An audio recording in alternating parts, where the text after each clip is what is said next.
बिस्मिल्लाहिर्रहमानिर्रहीम। अस्सलाम वालेकुम नाज़रीन, आप देख रहे हैं प्रोग्राम सिटी एट 10 और मैं हूं आपकी मेज़बान अना यूसुफ। इस दुआ और इस उम्मीद के साथ कि अल्लाह ताला हम सब के लिए आसानियाँ पैदा करे और हमें आसानियाँ बांटने की तौफीक अता फरमाए। आज के शो का बाकायदा आगाज़ करेंगे, कुछ ख़बरें आपके साथ डिस्कस करेंगे, कुछ इर्द गिर्द वाले मामलात बहुत ज़्यादा ज़रूरी होते हैं डिस्कस करना। असल में कुछ चीज़ें सोसाइटी में हमारी इस तरह से जो है वो गर्दिश कर रही हैं कि उस पर राय देना, उस पर तनकीद करना हर कोई अपना हक समझता है, आपका हक है भी, लेकिन तनकीद बराए इस्लाह होनी चाहिए। मुसलसल तनकीद जो है आप करते चले जाएं, किसी को बुरा भला कहते जाएं, ये भी चीज़ ठीक नहीं है। मुआशरा ठीक कैसे होगा? मुआशरे को ठीक हमने करना है। मुआशरे की इस्लाह कैसे मुमकिन है? सोशल मीडिया पर आजकल जो हम खबरें देख रहे हैं, जो रिसेंटली मीनार पाकिस्तान का वाक़या हुआ, उस पर क्या किया जा सकता है? सिर्फ़ और सिर्फ अफसोस किया जा सकता है। कुछ उसके फैक्ट्स भी डिस्कस करने की कोशिश करेंगे, लेकिन मुझे अफसोस ये होता है कि आजकल हर बच्चे के हाथ में मोबाइल फ़ोन है, हर बच्चे तक इस चीज़ की रसाई मुमकिन है, हर घर में यही इशू डिस्कस हो रहा है। अब इस पर बहुत सारे लोग तनकीद भी कर रहे हैं, बहुत सारे लोग इसके हक़ में भी बात कर रहे हैं, लेकिन सवाल ये पैदा होता है कि हमने इन चीज़ों को इस कदर आम कर दिया है, इस कदर हमने इन चीज़ों को, मतलब जैसे कोई मसला ही नहीं रह गया। हर दूसरा बंदा बैठ के ये चीज़ डिस्कस कर रहा है कि किस तरह से लड़की को सरेआम मजमे में जो है वो उसके साथ क्या कुछ किया गया। अब ये चीज़ें मुआशरे को किस ट्रैक पे लेके जा रही हैं, आपकी आने वाली नस्ल किस सिमत में जा रही है, बच्चों के माइंडसेट क्या डेवलप हो रहे हैं, बहुत सारी चीज़ें हैं। हम इन चीज़ों को नज़रअंदाज कर रहे हैं। कोई तनकीद कर रहा है, कोई कह रहा है कि जी लड़की का अपना कसूर था, कोई कह रहा है कि जी मुआशरे में ये चीज़ें पहले से एग्जिस्ट करती हैं। तो हर कोई अपनी राय दे रहा है, लेकिन मुझे बार बार अफसोस इस चीज़ से हो रहा है कि हर बंदा, हर बच्चा जिसके घर पास मोबाइल फ़ोन है, वो ये सब वाक़यात देख रहा है और हम अपनी नौजवान नस्ल को क्या पैगाम दे रहे हैं, क्या सिखा रहे हैं, अफसोस ही कर सकते हैं। लेकिन खैर, आज कुछ चीज़ें डिस्कस करेंगे कि हमने मिलजुल कर अपना अपना हिस्सा डालकर, थोड़ा थोड़ा हिस्सा डालकर इस माशरे की इस्लाह करनी है, अपनी नौजवान नस्ल को महफूज माहौल फराहम करना है, ताकि इस तरह के इवेंट्स जो हैं आप अच्छे तरीके से सेलिब्रेट कर सकें, एक पॉजिटिव पैगाम जो है वो दे सकें। आगाज़ करते हैं पहले सेगमेंट से, जानते हैं मौसम आज कैसा है। जी, तो कोमल बाहर मौजूद हैं। कोमल, बताइए मौसम इस वक्त कैसा है और आज दिन भर कैसा रहेगा? जी बिल्कुल है ना, शहरी लाहौर के मौसम के हवाले से बात की जाए तो अलग सुबह जो है वो सूरज का पारा हाई है। दर्जा हरारत सुबह सवेरे ही 34 डिग्री तक जा पहुंचा है, जिसकी वजह से शहरी जो है बिलबिला रहे हैं। गर्मी की शिद्दत काफ़ी महसूस की जा रही है, साथ ही साथ हब्स में भी बहुत ज़्यादा इजाफा देखने में आ रहा है। शहरियों को सांस लेने में मसला हो रहा है, इसलिए माहिरीन की जानिब से शहरियों को हिदायत की गई है घरों से बिला फजूल ना निकलें, घरों में महदूद रहें ताकि गर्मी की शिद्दत से जो है वो महफूज रह सकें। और साथ ही साथ मैं आपको ये भी बताती चलूँ कि हवा में नमी का तनासुब जो है वो 37% रिकॉर्ड किया जा रहा है, जबकि हवा की रफ्तार ओवरऑल लाहौर में 2 किलोमीटर फी घंटे के हिसाब से रिकॉर्ड की जा रही है। और महकमा मौसमियात की जानिब से आज दिन भर के हवाले से कहा गया है कि ज़्यादा से ज़्यादा दर्जा हरारत जो है वो 39 डिग्री तक जाएगा, जबकि कम से कम दर्जा हरारत जो है वो 26 डिग्री तक रहने का इम्कान जाहिर करने के साथ ये भी कहा गया है कि जैसे कि दिन के आगाज़ में ही सूरज जो है वो अपनी ताप दिखा रहा है, जूं जूं दिन का आगाज़ होगा सूरज मजीद ताप दिखाएगा, पारा मजीद बढ़ेगा, दर्जा हरारत में मजीद इजाफा देखने में आएगा। और मैं आपको ये भी बताती चलूँ कि बारिश के हवाले से जो है वो फिर वक्त कोई पेशगोई नहीं की जा रही। महकमा मौसमियात की जानिब से यही कहा जा रहा है कि अगस्त का इख्तिताम जो है वो इसी तरह गर्म रहेगा और गर्म मरतूब हवाएं चलने की वजह से दर्जा हरारत में भी काफ़ी ज़्यादा इजाफा देखने में आएगा। एयर क्वालिटी इंडेक्स के हवाले से बात की जाए तो लाहौर का एयर क्वालिटी इंडेक्स जो है वो 130 तक जा पहुंचा है, जबकि इसके मुतादिद इलाके जैसे कि मॉडल टाउन है, कायद आज़म इंडस्ट्रियल एरिया है, गुलबर्ग का एरिया है, यहाँ का एयर क्वालिटी इंडेक्स जो है वो 180 से भी तजावुज़ कर रहा है, जो कि इंसानी सेहत के लिए मुज़र साबित हो सकता है। जी, तो आज तो बारिश के इम्कानात नहीं हैं, मौसम इसी तरह से गर्म भी रहेगा, खुश्क भी रहेगा, तो आप लोग एहतियात कीजिए और गर्मी की शिद्दत से आपने महफूज किस तरह से रहना है जी, पानी का इस्तेमाल ज़्यादा से ज़्यादा करें। आज की टॉप स्टोरीज़ की तरफ चलते हैं। पहली खबर, योम आशूर अकीदत व एहतराम से मनाया गया। योम आशूर पर पुरअमन तरीके से इंतज़ामात किए गए और योम आशूर पुरअमन तरीके से इख्तिताम पजीर। इसके बाद जी, कोरोना वायरस की चौथी लहर की शिद्दत में इजाफा, लाहौर में कोरोना के मुस्बत केसेस की शरह 6.8%।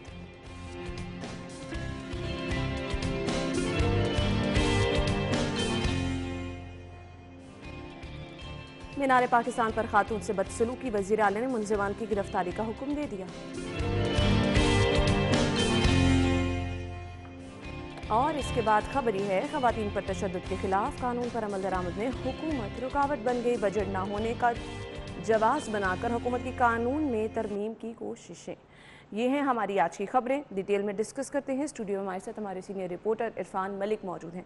अस्सलाम वालेकुम इरफान साहब, क्या हाल चाल है? अना ठीक ठाक।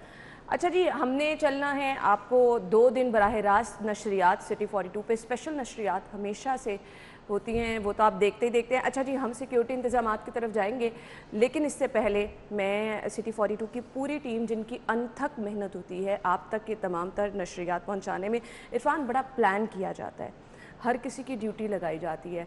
और हमें पता है कि जिस तरह से हम कहते हैं जी सिक्योरिटी इंतजामात किए जा रहे हैं, डिस्ट्रिक्ट गवर्नमेंट इंतज़ाम कर रही है, हमारे यहाँ भी प्रॉपर तरीके से इंतजामात होते हैं। तो माशाल्लाह से टीम ने बहुत मेहनत की और बहुत अच्छी नशरियात आप तक पहुंचाने में अहम किरदार भी अदा किया। कैसे देखता है टीम की मेहनत को? ना बिल्कुल वाकई अनथक मेहनत थी। जैसे प्री जो मुहर्रम जो है ये सिक्योरिटी इंतजामात या दीगर जो इंतजामात हैं उसके ऊपर प्लानिंग करती है सिटी डिस्ट्रिक्ट गवर्नमेंट पुलिस। ऐसे ही हमारे भी एक पूरी प्लानिंग जो है इसमें जो है इन्वॉल्व होती है और इसके लिए तमाम जो हेड्स हैं वो बैठे होते हैं, जिसमें टेक्निकल का अमला, camera team, reporting team, production team और इवन के ऑफिस के अंदर जो लोग बैठे होते हैं इनकी भी स्पेशल ड्यूटियां लगी होती हैं। आपके रिपोर्टर्स जो कि फील्ड में मौजूद होते हैं, सबसे ज़्यादा मेहनत उन लोगों की है। और जितना हब्स था उसमें जो ज़ायरीन आए थे उनकी हिम्मत को भी दाद देना पड़ेगी और जो टीम हमारी काम कर रही थी वो भी शाबाश के जो है वो लायक है। और आप देखें कि इतनी बड़ी ह्यूज कवरेज पूरे पाकिस्तान में, बहुत से नेशनल मीडिया भी आपको लगता है, लोकल मीडिया भी यहाँ पे मौजूद है, लेकिन उसके बावजूद सिटी 42 ने अपनी रवायत जो है वो बरकरार रखी। और जिस तरह हम 12 रबीउल अव्वल के जुलूस जो हैं उनकी कवरेज करते हैं, हम 14 अगस्त के कोई इवेंट्स हों उनकी कवरेज करते हैं, इसी तरह हमने मुहर्रम में जो पूरा आशूर था उसको हमने जिस तरह कवर किया, इसकी वाकई मिसाल जो है वो नहीं मिलती। आप देखिए ये सब लोग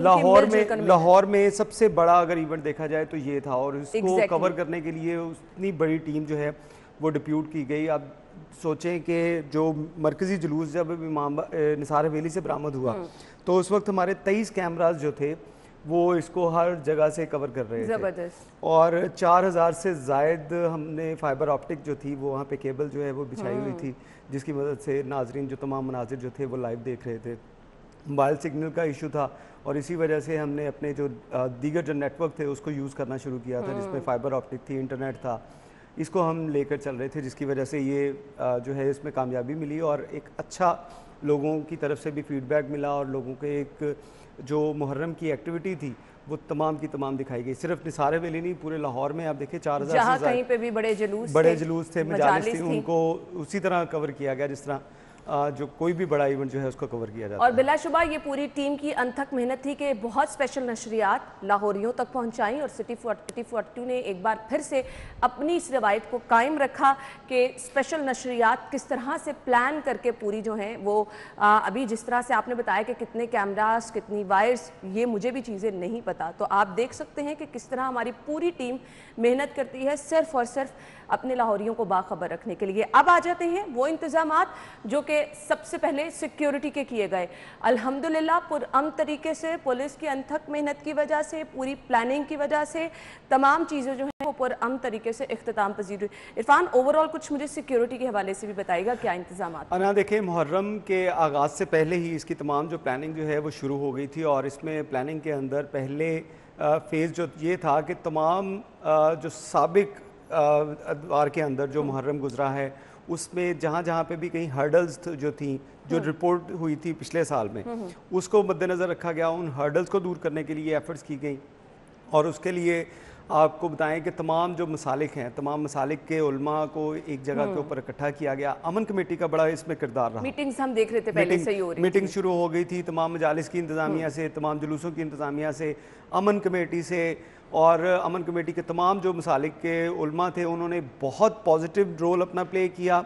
और उसमें एक बड़ी चीज़ ये थी कि आपको 9 और 10 मुहर्रम, 8, 9 और 10 ये 3 रोज़ हमने लाहौर पुलिस का और ज़िले इंतज़ामिया का एक बहुत बड़ा ये काम था कि उन्होंने अमन कारवां चलाया। उस अमन कारवां के बारे में आपको बताएं कि उसमें तमाम मसालिक के जो उलमा थे उनको उस गाड़ी में बिठाया गया, साथ में कमिश्नर लाहौर थे, साथ में CCPO लाहौर थे। उन लोगों ने तमाम मजालिस, जो बड़े इवेंट थे, बड़े जुलूस थे, बड़ी मजालिस थी, वहाँ पर पहुँचे, अमन का पैगाम फैलाया, अपनी सिक्योरिटी के मुतालिक पुलिस ने बताया, और जो उलमा कराम थे उन्होंने वहाँ पे अमन का जो है वो प्रचार किया और बताया कि हम सब मुसलमान जो हैं वो आपस में भाई भाई हैं, हमें तफरक़ेबाज़ी में पड़ने की ज़रूरत नहीं है, क्योंकि बहुत सी ऐसी ताकतें थी जो ये नहीं चाहती थी कि मुहर्रम उल हराम जो है वो अमन के साथ जो है वो पुरअमन तरीके से गुजरे। लेकिन उन तमाम जो उनकी कोशिशें थी उसके ऊपर पानी फेरा अमन कमेटी ने, उलमा कराम ने एक बहुत पॉजिटिव रोल प्ले किया। ज़िले इंतज़ामिया का और लाहौर पुलिस का ये बहुत अच्छा इनिशिएटिव था कि उन्होंने इस अमन कारवां को लेकर तमाम मजालिस और तमाम जुलूसों तक पहुँचे। इसके साथ सिक्योरिटी के इंतजाम की बात करें तो DIG ऑपरेशन साजिद कियानी की तरफ से एक बड़ा कम्प्रीहेंसिव प्लान जो है वो इस पर दिया गया। उसमें जो तमाम मजालिस थी उनको डे बाय डे जो था वो विज़िट किया जा रहा था तमाम अफसरान की तरफ से, ख्वाह वो CCPO लाहौर हों, DIG ऑपरेशन हो, SSP ऑपरेशन हो, या दीगर जो डिवीज़नल SPs थे अपनी अपनी डिवीज़न के अंदर, उन्होंने हर जगह के ऊपर जाके विज़िट किया। वहाँ पे मजालिस की इंतज़ामिया या जुलूस की इंतज़ामिया से मुलाकातें की, उनसे उनके इश्यूज़ पूछे, वो सारे रिज़ॉल्व किए गए। सिक्योरिटी के इंतज़ामात इसी वजह से बेहतर हुए। आपको बताएं कि 8, 9 और 10 इसके दौरान पाक फ़ौज को जो है वो और रेंजर, इनके जो दस्ते थे वो डिप्लॉय थे। रेंजर 8, 9 और 10 को पेट्रोलिंग भी करती रही, सिक्योरिटी के ऊपर भी मामूर रही। पाक फ़ौज को बुलाया, स्टैंड बाय रखा गया था कि किसी भी हंगामी सूरत में उनको है कॉल किया जा सकता है। यानी हमारी पुलिस के पास इतनी कैपेसिटी है कि इस तरह के अगर इवेंट्स हों उनको प्रॉपर प्लान करके अच्छे तरीके से जो है उसको सिक्योरिटी दी जा सकती है। बिल्कुल, और ये दी गई। आप देखें कि उसमें पाक फ़ौज आपको किसी जगह पे डिप्लॉय नज़र नहीं आई, पाक फ़ौज ऑन कॉल थी, स्टैंड बाय थे। 6 उनकी जो कंपनियां थी, 6 रेंजर की कंपनियां, 6 पाक फ़ौज की कंपनियां, इनको वहाँ पे बुलाया गया था। हेली की सर्विलेंस जी थी वो भी मौजूद थी। लेकिन सिक्योरिटी के इंतजाम ऐसे थे जिसकी वजह से कोई ऐसा इशू नहीं क्रिएट हुआ, शुक्र अल्लाह का, कि वहाँ पे पाक फ़ौज को आना पड़ता। लेकिन उसके साथ साथ कानून नाफिज करने वाले इदारों के एहलकार, उनकी तरफ से जो सर्विलेंस थी वो पल पल की जा रही थी। और सर्विलेंस के लिए आपको बताएं कि जो सेफ सिटी के कैमराज थे, इसमें क्योंकि आपको पता है कि सेफ सिटी के कैमराज का काफ़ी इश्यूज जो हैं वो क्रिएट रहते हैं वहाँ पे, फंड्स की वजह से या उनके और जो इंटरनल इश्यूज हैं उसकी वजह से कैमरा की तरफ से मॉनिटरिंग के लिए प्रॉपर इंतजाम, मैं वही आपको बता रहा हूँ कि सेफ सिटी की तरफ से जो कैमराज, क्योंकि इनके 40% कैमरा अक्सर जो है ख़राब रहते थे, तो इसको पुलिस ने जो है वो पहली प्रायोरिटी के ऊपर रखा कि तमाम कैमराज जो हैं इनको हमने वर्किंग कंडीशन में लेके आना है। तमाम कैमरा जो हैं वो रूट के ऊपर वर्किंग कंडीशन में लाए गए। और इसके साथ साथ सिटी डिस्ट्रिक्ट गवर्नमेंट के 1000 से ज़ायद कैमरा जो पोर्टेबल कैमरा थे, मूवेबल कैमरा थे, वो उनको वहाँ पे उन रूट्स के ऊपर लगाया गया, उन मजालिस के ऊपर लगाया गया, ताकि सिक्योरिटी जो है। अच्छा इरफान, मुझे बताइएगा जो मरकजी जुलूस है जो कि निसार हवेली से बरामद होता है, करबला गामे शाह पहुँच के इख्तिताम पजीर होता है, ऑलमोस्ट सबका फोकस भी उसी पर होता है, इंतजाम भी उसके लिए किए जाते हैं। उसकी टाइमिंग के जो मुकर्ररा रूट है वहाँ से होता हुआ अपने टाइम पर इख्तिताम पजीर हो, ये चीज़ें बड़ी मैटर करती हैं। बिल्कुल, तो ये चीज़ें कल सारी फॉलो की गई थी। बिल्कुल, आप देखिए कि जुलूस जो है वो जिसका टाइम जो था वो 10:10 के ऊपर जुलूस जो है उसकी बरामदगी निसार हवेली से हो गई थी 9 मुहर्रम की रात को। और उसके बाद जब ये 10 मुहर्रम की शाम को वहाँ पे पहुँचा तो वो अपने एग्जैक्ट टाइम के ऊपर जो है वो जो पहुँच गया 7:20 पे इख्तिताम पजीर हुआ जुलूस निसार हवेली पहुँच कर। और उसके साथ साथ तमाम जो रूट्स थे और रूट्स के ऊपर भी इंतजामिया मौजूद थी, उसमें सिटी डिस्ट्रिक्ट गवर्नमेंट की इंतजामिया मौजूद थी, पुलिस की इंतजामिया मौजूद थी। होते हैं सिटी डिस्ट्रिक्ट गवर्नमेंट के लाइट्स वहाँ पर वायर जो, और इसको भी पहले से देखना शुरू कर दिया जाता है, और पैचवर्क, स्ट्रीट लाइट्स। बिल्कुल, ये बात बिल्कुल ठीक है कि आप सिटी डिस्ट्रिक्ट गवर्नमेंट की इन्वॉल्वमेंट और उसकी मदद के बगैर ये पॉसिबल नहीं था कि जो जुलूस है वो पुरअमन तरीके से या अपने टाइम के ऊपर, मुकर्रर टाइम के ऊपर वहाँ पे पहुँच सके। देखें, सिटी डिस्ट्रिक्ट गवर्नमेंट की रिस्पॉन्सिबिलिटीज़ में के अंदर वो 5-7 चीज़ें जो हैं वो इसमें शामिल हैं, जिनको जो प्रायोरिटी के ऊपर रख के वो सारी चीज़ें की जाती हैं। उसमें पैच वर्क हैं जगह जगह के ऊपर, जहाँ पे टूटा हो तो वहाँ पे जुलूस के गुजरने में हर्डल्स क्रिएट हो सकती हैं, उन तमाम हर्डल्स को रिमूव किया गया। सफाई के इंतजाम रखे गए, वासा की तरफ से जो वहाँ पे पाइपलाइन फटी हुई थी उनको ठीक करवाया गया। स्ट्रीट लाइट जो हैं और उसके साथ साथ जो सिक्योरिटी लाइट्स हैं उनकी इंस्टॉलेशन, वो तमाम के तमाम इंतजाम जो थे वो सिटी डिस्ट्रिक्ट गवर्नमेंट की तरफ से बड़े बेहतरीन जो है वो किए गए। और उसकी वजह ये थी शायद कि कमिश्नर लाहौर और DC लाहौर इनकी दोनों की अनथक मेहनत थी कि हमने देखा कि कमिश्नर लाहौर हर जगह के ऊपर, हर पॉइंट के ऊपर, बिल्कुल ऐसे, और वहाँ पे भी पहुँचे जहाँ पे शायद उनकी ज़रूरत नहीं थी कि वो खुद वहाँ पे जाकर विज़िट करते या उन इंतज़ामात को देखते, लेकिन उन लोगों ने पुरअमन तरीके से ये योम आशूर जो है ये इख्तिताम पजीर हुआ। इसका क्रेडिट इंतज़ामिया को, पुलिस को, सिटी ट्रैफिक पुलिस को, और बहुत ज़्यादा ज़रूरी जी ज़ायरीन जिन्होंने मुकम्मल ताउन भी किया उनको भी पहुँचता है। तो इस तमाम तर इवेंट में एक बहुत स्पेशल जिक्र करना चाहूँगी इरफान, वो नज़र न्याज है। लोग बहुत स्पेशल तरीके से इसका भी एहतमाम करते हैं और इससे एक मैसेज भी बहुत अच्छे तरीके से जाता है। मैंने कल जिस तरह से छोटे छोटे बच्चों को सबीलें लगाए देखा, यकीन माने खुशी भी होती है आपको, और अपने बच्चों को ये चीज़ें हमें बतानी भी चाहिए, सिखानी भी चाहिए, क्योंकि असल मकसद जो था, मैसेज जो था, जो शोहदा की तरफ से दिया गया, सब्र का, शुजात का, और किस तरह से आपने अपने दीन की हिफाजत करनी है, ये चीज़ें बताना भी बहुत ज़्यादा ज़रूरी है। तो जगह जगह ये जो सबीलें लगी थी, लंगर तकसीम किया जा रहा था, ये बिलाशुबा बहुत ज़बरदस्त एक चीज़ थी। ना देखिए, ये बहुत सालों के बाद ये रवायात जो हैं वो दोबारा से हमें नज़र आई कि हम देखते थे कि पहले जब जुलूस हुआ करते थे, मजालिस हुआ करती थी, तो उसमें कभी ये कोई डिफरेंस देखने में नहीं आया था कि ये शिया कम्युनिटी कर रही है या सुन्नी हजरात जो हैं वो कर रहे हैं या किसी और मसलक के लोग कर रहे हैं। कभी ऐसा डिफरेंस नहीं होता था। लाहौर में बड़े पुरअमन तरीके से तमाम लोग मिलजुल कर करते थे। ऐसे ही है। फिर उसके बाद जो थे वो सिक्योरिटी इश्यूज आने शुरू हुए, तो अब आप देखें कि कई सालों से सिक्योरिटी इंतजामात बहुत बेहतर जा रहे हैं, जिसकी वजह से ऐसा कोई भी इशू जो है वो नहीं पैदा हुआ। और उसी वजह से आपने कल में सारा दिन सड़कों के ऊपर भी हमने जब विज़िट करते रहे, फिरते रहे, तो देखा कि लोग जगह जगह के ऊपर सबीलें लगा के गाड़ियाँ रोक कर उनको पानी पिला रहे थे, लंगर तकसीम किया जा रहा था। तो ये एक रवायत जो थी वो दोबारा से ज़िंदा होती हुई हमें नज़र आई इस दफ़ा, कि बहुत लोगों ने जो वहाँ पे लंगर की सबीलें लगाई हुई थी वहाँ पे, और उस एरिया में, जिस एरिया में ये सबीलें थी, ज़्यादा जो सबीलें जो आम सड़कों के ऊपर देखी, उन इलाकों में कोई जुलूस नहीं था, कोई मजालिस नहीं था। वो लोग जो थे वो उस जज्बे को साथ लेकर चल रहे थे कि इतनी शहादत का दिन है, और सब्र का जो मैसेज दिया गया था और इस्लाम के लिए जो कुर्बानी दी गई थी, उसको ट्रिब्यूट पेश करने के लिए लोगों की तरफ से जो लंगर का अहतमाम किया गया था, लोगों को खाना खिलाया जा रहा था, पानी पिलाया जा रहा था, शरबत पिलाए जा रहे थे, दूध पिलाया जा रहा था। तो ये एक बड़ी अच्छी चीज़ थी। मरकज़ी जो जुलूस है, मरकज़ी जो रूट हैं, वहाँ पे तो डेफिनेटली वो लोग तो करते ही हैं, लेकिन जो आम रोड हैं, जो आम पूरे शहर में ये रिवायत जो है दोबारा से जिंदा होती है, बड़ी अच्छी चीज़ थी जो लोगों ने दोबारा इसको जो है अडॉप्ट किया। और ये चीज़ डिस्कस करने का मकसद भी ये था कि हम अपने बच्चों को अगर इन चीज़ों के बारे में बताते हैं, बच्चे जिस तरह दूध की सबीलों पर, पानी की, शरबत की सबीलों पर खुद सबके लिए पानी जो है वो डाल डाल के दे रहे थे, और दूध डाल डाल के सारों को रोक रोक के कह रहे थे और बता रहे थे। तो ये चीज़ें, मकसद ये है डिस्कस करने का कि बताना बच्चों को बहुत ज़्यादा ज़रूरी है, क्योंकि असल मैसेज जो है वो आजकल की नौजवान नस्ल तक पहुंचाना, उनको बताना बहुत ज़्यादा ज़रूरी है। जी तो नाज़रीन, इस खबर को हम करेंगे वाइंड अप, ब्रेक की तरफ जाना है, वापस आएंगे तो कुछ हमने कोविड की सूरत हाल आपके साथ डिस्कस करनी है, एहतियात किस तरह से लोग कर रहे हैं वो भी बताएंगे, कहाँ तक केसेस की शरह पहुँच चुकी है वो भी बताएंगे, कुछ अस्पतालों के इंतजाम भी डिस्कस करेंगे। हमारे साथ ही रहिए।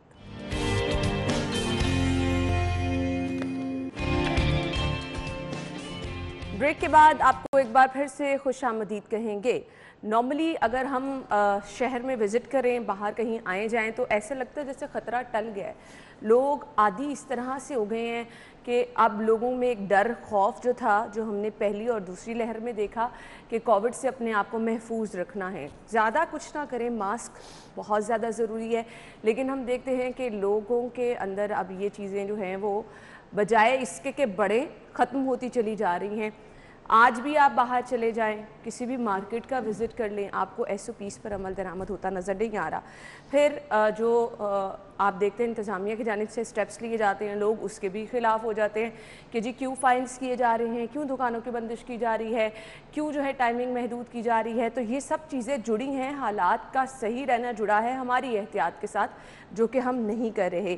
फ़िलहाल स्कूल्स खुले हैं, बच्चे हमारे स्कूल जा रहे हैं, और हम उनको भी एहतियात तभी कहेंगे, बच्चे क्योंकि फॉलो बड़ों को करते हैं घर में। अगर बड़े एहतियात कर रहे होंगे जो लोग घर के बड़े फैमिली के लोग अपने कारोबार पे जा रहे हैं, अपनी शॉप्स पे जा रहे हैं, अपने ऑफिस जा रहे हैं, अगर वो एहतियात करेंगे तो बच्चे आपके फुट स्टेप पर चलेंगे।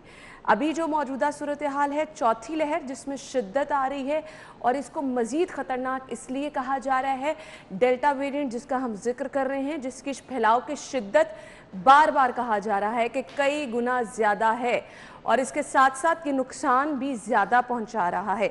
लाहौर में कोरोना मुस्बत केसेस की शरह 6.8 तक पहुंच गई है। इरफान क्या कहेंगे, ये तो अच्छी खासी शरह, हमने तो स्कूल्स भी बंद कर दिए थे। ना बिल्कुल, और ये काफ़ी जो है वो खौफनाक सूरत हाल पैदा होती जा रही है कि आपकी बात बिल्कुल ठीक है कि लोगों ने जिस तरह एहतियात की पहली और दूसरी वेव के दौरान, उस तरह हमें तीसरी और चौथी वेव के दौरान लोगों की एहतियात नज़र नहीं आ रही। उसकी शायद ये वजह है कि आप देख सकते हैं कि जिस तरह पहली और दूसरी वेव के दौरान हमने कानून के ऊपर इम्प्लीमेंट करवाना शुरू किया था कि डिजीज़ एक्ट जो है इसका इम्प्लीमेंट करना शुरू किया कि जहाँ पे हमें वायलेशन नज़र आती थी, सिटी डिस्ट्रिक्ट गवर्नमेंट वो पूरा इलाका सील कर देती थी। जहाँ पे वायलेशन होती थी पुलिस उनके चालान करती थी या मुकदमात दर्ज करती थी।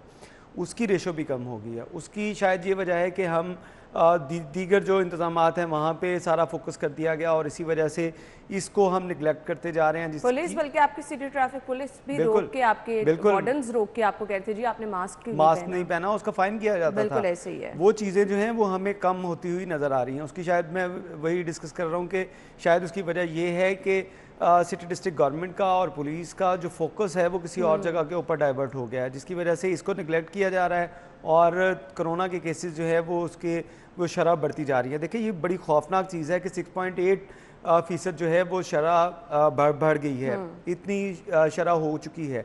और आप देखिए कि 9 अफराद जो हैं वो इस खौफनाक वायरस की वजह से जान की बाजी हार गए और 411 नए केसेस जो हैं वो रिपोर्ट हो चुके हैं। हॉस्पिटल्स के अंदर जो सूरत हाल है कि आप देखिए डे बाय डे जो केसेस बढ़ते जा रहे हैं, डे बाय डे केसेस बढ़ते जा रहे हैं। ख्वाह के लोग उस तरह जब कोरोना हमें पहली और दूसरी वेव के अंदर किसको कोरोना होता था तो उसको फौरी तौर पे आप पीकेएलआई शिफ्ट करते थे, आप उसको जो एक्सपो सेंटर शिफ्ट करते आइसोलेट करते थे हॉस्पिटल, अब वो नहीं हो रहे, लोग घरों में रह रहे हैं।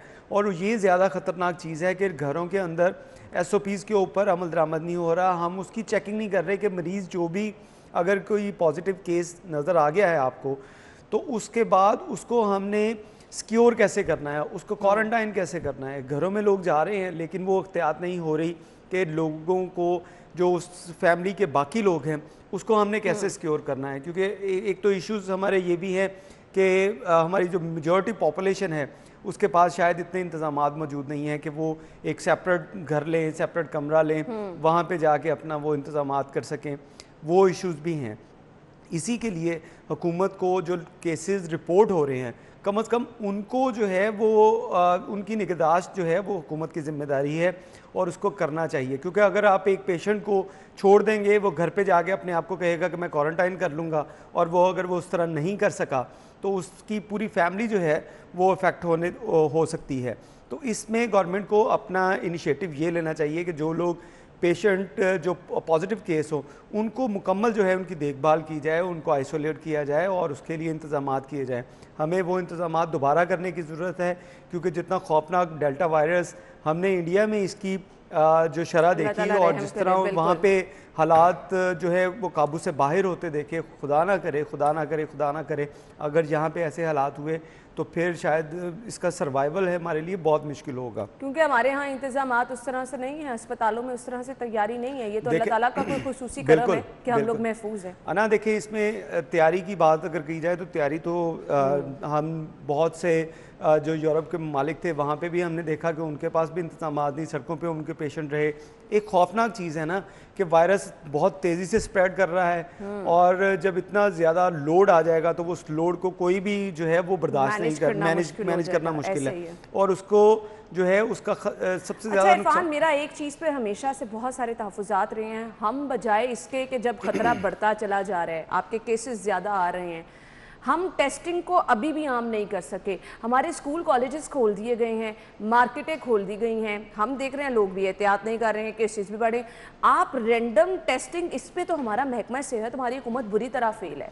रैंडम टेस्टिंग तो अब इस तरह हो जानी चाहिए कि आप स्कूल कॉलेजेस में भी करें ताकि आप खुद तो कुछ महफूज करने की प्लानिंग करें। चले लोगों को तो हम कहते हैं कि आपने एहतियात करनी है, आपने SOPs फॉलो करनी है, प्लीज़ कीजिए, लेकिन हमारे यहाँ हुकूमत बहुत ही सुस्त रवि से चल रही है। अनाम देखिए, शायद इसमें हमारी प्रायोरिटी में ये चीज़ें नहीं हैं, हम इस चीज़ों के ऊपर जो है वो पैसा लगाना नहीं चाहते, और इसी वजह से अभी तक आप देखें कि ना मुझे तो हमने डेंगू वाला वक्त याद है कि किस तरह से आप टेस्ट की सहूलत को आम कर चुके थे। मुझे उसमें उस गवर्नमेंट का एक बहुत खूबसूरत काम ये था, साबिक गवर्नमेंट के ऊपर इस गवर्नमेंट ने बहुत इतराज़ात भी किए, लेकिन उसका सबसे खूबसूरत काम ये था कि डेंगू टेस्ट के लिए तमाम जो प्राइवेट हॉस्पिटल थे उनकी फ़ीस जो थी, जो टेस्ट की कॉस्ट आ रही थी, वो 1100 रुपये या 1200 रुपये ले रहे थे।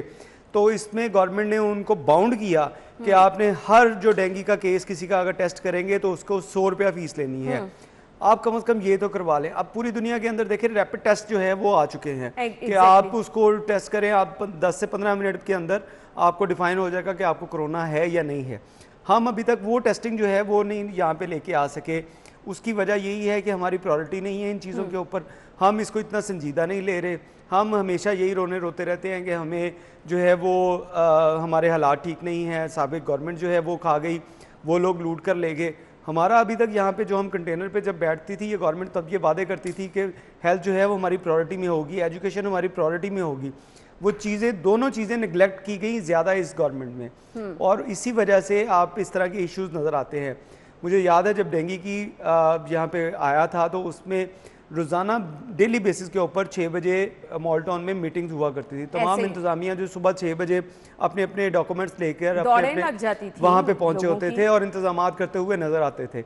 लेकिन कोरोना की चौथी वेव आ गई, अभी तक हमने किसी को इसके ऊपर संजीदगी दिखाते हुए नजर नहीं आया। उसकी यही वजह ना उसकी वजह ये है ना, हुकूमत जब संजीदा नहीं होगी, हुकूमत अपने जलसे भी कर रही होगी, ऑपोजिशन भी अपने जलसे कर रही होगी, तो आप किस तरह के स्कूल भी खोल रहे होंगे। इम्पैक्ट है आम आवाम पे भी वैसा जाएगा। खैर, मुझे मीनार पाकिस्तान वाला वाकया भी डिस्कस करना है, लेकिन हम इस खबर को वाइंड अप करेंगे। वैक्सीनेशन का जिक्र जरूर करना है। वैक्सीनेशन हमने आम किस तरह से करना है, लोगों का रुझान क्या है। ब्रेक लेते हैं, ब्रेक के बाद पहले हम वैक्सीनेशन का पार्ट डिस्कस करेंगे, उसके बाद जो आएंगे मीनार पाकिस्तान के हवाले से जो हमारे पास स्टोरी है, जो वाकया पेश आया, उसकी तरफ जाएंगे। हमारे साथ ही रहिएगा।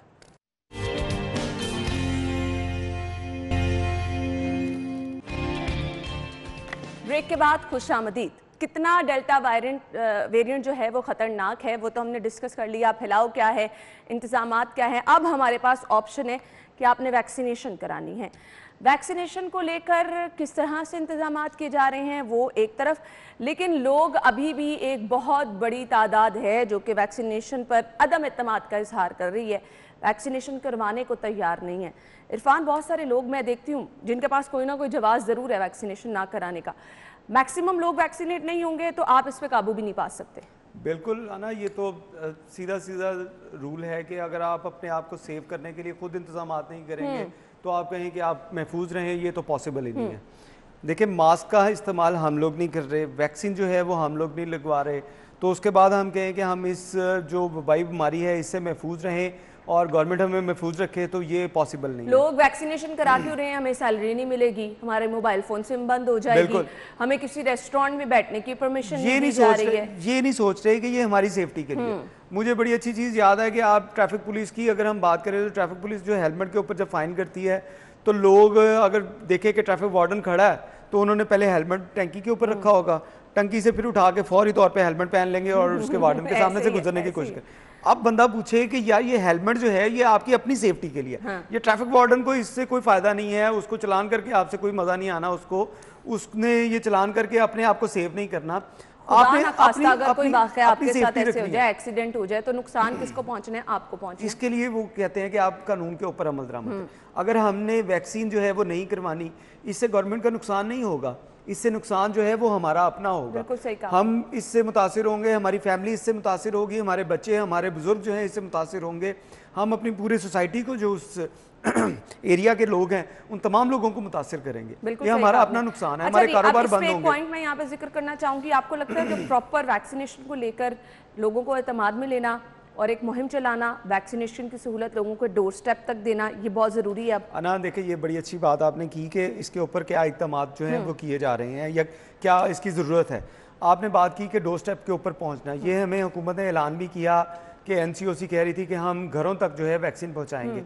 अब वैक्सीन को स्टोर करने का इशू आ गया कि वैक्सीन जो है वो उसको कूलिंग टेम्परेचर जो है उसको हमने मेंटेन रखना है। तो घर घर पहुंचते हुए जैसे हम देख रहे थे कि पोलियो वैक्सीन सॉरी पोलियो के कतरे पिलाए जा रहे थे, तो उन्हीं टीमों को जो है वो यूटिलाइज करने की सोची गई थी कि उन्हीं टीमों के जो बॉक्सेस हैं, आइस बॉक्सेस, उसके अंदर वैक्सीन रख के घर घर तक पहुंचाई जाए। लेकिन फिर भी अभी तक जो है वो किसी जगह के ऊपर भी आपने ये नहीं देखा होगा कि घर घर पहुंच के वो वैक्सीन जो है वो की जा रही है। अच्छा जी, कमिश्नर साहब इसमें मुतहरिक नजर आए थे और उन्होंने एक प्लान भी किया था कि यूसी की सतह पर इसको शुरू भी करेंगे। अब मेरे ख्याल से हमें इसको आम करने की ज़रूरत है, इसको थोड़ा सा बड़े लेवल पर एक्सटेंड करें। लोगों का एतमाद आप लोगों ने जीतना है और लोगों में ये एतमाद बहाल करना है कि इसका एज सच नुकसान नहीं है। चॉइसेस पे लोग आ गए हैं, कोई कहता है जी साइनोवैक लगवानी है, कोई कहता है जी अगर हमारे पास ये वाली वैक्सीन अवेलेबल होगी इसके कोई साइड इफेक्ट नहीं। हम सुनी सुनाई बातों पर ज़्यादा अमल करते हैं, जबकि माहिरीन डॉक्टर्स ये कह रहे हैं कि जो भी वैक्सीन अवेलेबल है आप वो कराएं। कम अज़ कम आप